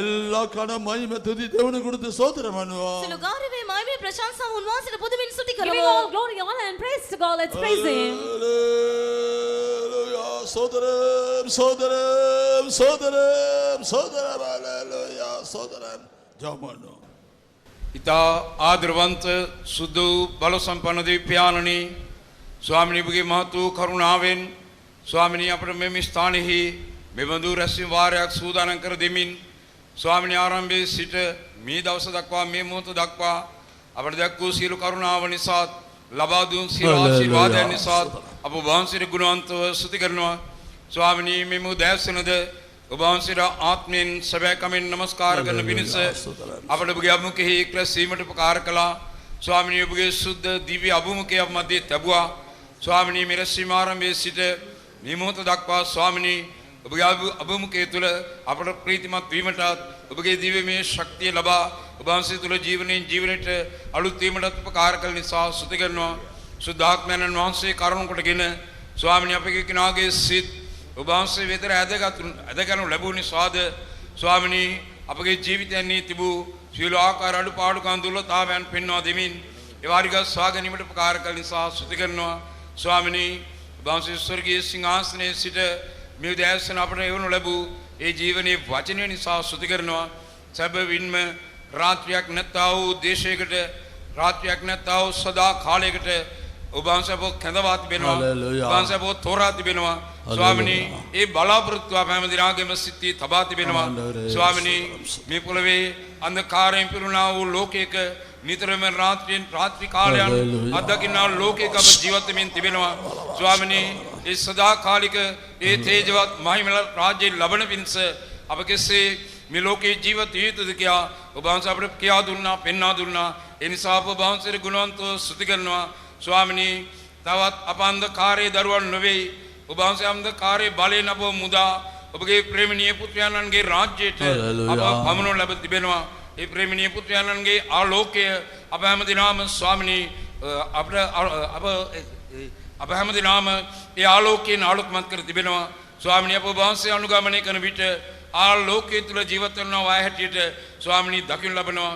ස්වාමිනී ඔබ වහන්සේ ලබා දුන් ආලෝකයේ ආයුධයන් රැගෙන අන්ධකාරයේ රාජ්‍යයන්ට විරුද්ධව ස්වර්ගීය ස්ථානවල සිටින අන්ධකාරයේ සේනාවන්ට විරුද්ධව සටන් කරන්නට ස්වාමිනී වහන්සේ අප හැම දිනාට උපකාර කළ මැනව. කෙසේ හෝ ස්වාමිනී මේ පොළවේ මුන ආකාර අමාරුකම් මැද ගමන් කිරීමට සිදුවත් කොපමණ දුෂ්කරතාවන්, නිന്ദා අපහාසයන්, පරීක්ෂාවන් වලට අපිට මුහුණ පෑමට සිදුවත් ඒ සියල්ල ඔබගේ කරුණාව තුසුලා ඔබ වහන්සේ අප සමග සිටිනවා කියන සාතිකයේ මත යානි මේ දිවීම අවසානයේ දක්වා දුවන්ට වහන්සේ උපකාර කළ මැනව. ඔබ වහන්සේ නැවත අපට මතක් කර දුන්නා අප තනියම නොවන බව, අප තනියම ගමන් නොකරන බව, ඔබ වහන්සේ අප සමග යන බවත් අවශ්‍ය වේලාවෙදී ඔබ වහන්සේ අප සුලාගෙන යන බවත් අපට මතක් කර දුන්නා. ඒ විශ්වාසකට යදා ස්වාමිනී ඔබ වහන්සේ සමග මේ දිවීම අවසානයේ දක්වා දුවන්ට අප හැම දිනාට උපකාර කළ මැනව. ස්වාමිනී ඔබ වහන්සේ විශ්වාසකට ඔබගේ අදහා ඔබ වහන්සේ පෙතර පැමිණ තිබෙන සෑම දිනම දවසින් දවස ඔබ වහන්සේ ශක්තිමත් කළ මැනව, පිරිසිදු කළ මැනව, සම්පූර්ණ කළ මැනව. ඔබ වහන්සේ මහිමින් තේසින් යුක්ත වෙන විට ඔබ වහන්සේ සම්මුඛ වන පිණිස අප හැම දිනම සූදානම් කළ මැනව. සියලුම ගෞරවයත් මහිමයත් ප්‍රශංසාවත් ඔබ වහන්සේ මාත්පත් කරගත මැනව. මේ සියල්ල ඉල්ලන්නේ ඊතා උතුම් යේසුස් වහන්සේගේ නාමයෙන්. ஆமென். அருமையான ஆண்டவரே ஸ்தோத்திரிக்கிறோம் சுவாமி. இந்த காலையில் கர்த்தாவே ஆண்டவரே உருகிறதான உள்ளங்களோடு நன்றியோடு கூட சுவாமி நீ செய்த நன்மை நினைவு கூர்ந்து பரிசுவாங்களோடு கூட கர்த்தாவே ஆராதிக்கும்படியாக எங்களுக்கு கொடுத்தான பிரதான சிலாக்கியத்துக்காக சந்தர்ப்பத்துக்காக துதிக்கிறோம் தெய்வமே. ஆண்டவரே கர்த்தாவே சுவாமி தேவ ஜனங்களோடு ஆராதிக்கத்தக்கதாக எங்களை கர்த்தாவே சுவாமி ஆண்டவரே நீர் எங்களை வேறு பிரித்திருக்க கர்த்தாவே சுவாமி ஆண்டு அவளோடு கூட ஒன்றாக்கி சுவாமி கர்த்தாவே அந்த ஸ்லாக்கியத்தை தந்து உடைய சமூகத்தில் கர்த்தாவே நாங்கள் ஒன்று கூடி ஆராதிக்க கொடுத்த கிருபைகளுக்காக துதிக்கிறோம். உடைய சமூகத்தை கட்டளையிட்டதாவுக்காக துதிக்கிறோம்.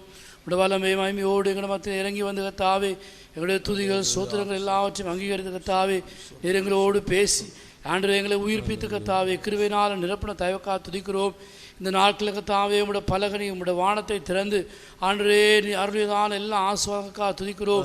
நீர் எங்கள் மேல் கண்ணோக்கமாக இருந்து எங்கள் மேல் கரிசனையாக இருந்து ஆண்டவரே நீர் எங்களுக்காக கிரியை செய்வதை நாங்கள் உணரத்தக்கதாக உங்களுடைய பலத்த புயத்தை உங்களுடைய அன்பின் கரத்தை கர்த்தாவே எங்களுக்காக நீட்டி நீரே சுவாமி அதுக்காக துதிக்கிறோம். ஆண்டவரே நாங்கள் இந்த நேரத்தில் நன்றியத்தோடு துதிக்கிறோம்.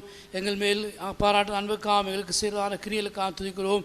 ஆண்டவரே இந்த அருமையான வார்த்தைகளுக்காக துதிக்கிறோம் சுவாமி. ராக்காலம் இல்லாத தேசத்திலே எங்களை கொண்டு போய் சேர்க்கும்படியாக விரும்புகிறேன். ஆண்டவரே அந்த ராக்காலத்தின் எந்த கிரியையும் கர்த்தாவே இப்பொழுது எங்களுக்குள்ளே காணப்படாதபடிக்கு சுவாமி எந்த விதமான ஆண்டவரே வெறுப்புகள், கசப்புகள் கர்த்தாவே ஆண்டவரே பாவங்கள் கர்த்தாவே போன்றதான காரியங்கள், பயங்கள் கர்த்தாவே அதைரியங்கள் போன்றதான காரியங்கள் எங்களுடைய ஜீவிதத்தில் இல்லாதபடிக்கு நாங்கள் வெளிச்சத்தின் பிள்ளைகளாய் ஆண்டவரே நடக்க உதவி செய்வோம் தெய்வமே.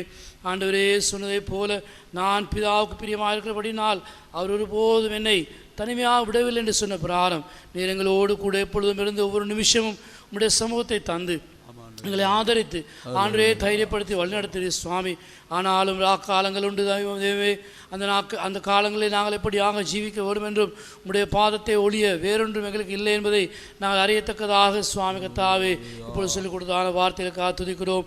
கிட்டதான வார்த்தையின் பிராரம் கர்த்தாவே இந்த காலங்களிலே உம்முடைய பாதங்களை மாத்திரம் பிடித்து கண்ணீரினால் அதை கழுவி சுவாமி ஆண்டவரே அதை பற்றி பிடித்து கொள்ள ஆண்டவரே உமால் சுவாமி நாங்கள் ஆற்றி தேற்றப்படத்தக்கதான ஆண்டவரே அந்த இனிமையான காலங்களை எங்களுக்காக வைத்திருக்க தயவுக்காக துதிக்கிறோம். ஆண்டவரே தந்தை சகல ஆசுவாளுக்காக துதிக்கிறோம். உடைய வருகை சீக்கிரமாக இருக்கிறபடினால் உடைய வல்ல கரத்துக்குள் ஆண்டவரே அந்த நாளும் உடைய சமூகத்தில் நாங்கள் காணப்படத்தக்கதாக உதவி செய்யும்படியாக எங்களை ஒப்புக் கொடுக்கிறோம். எல்லா கனவு மகிமை துதி உமக்கு தருவோம். யாவற்றையும் இயேசுவின் நாமத்தில் கேட்கிறோம் பிதாவே. நம்முடைய கர்த்தராகிய இயேசு கிறிஸ்து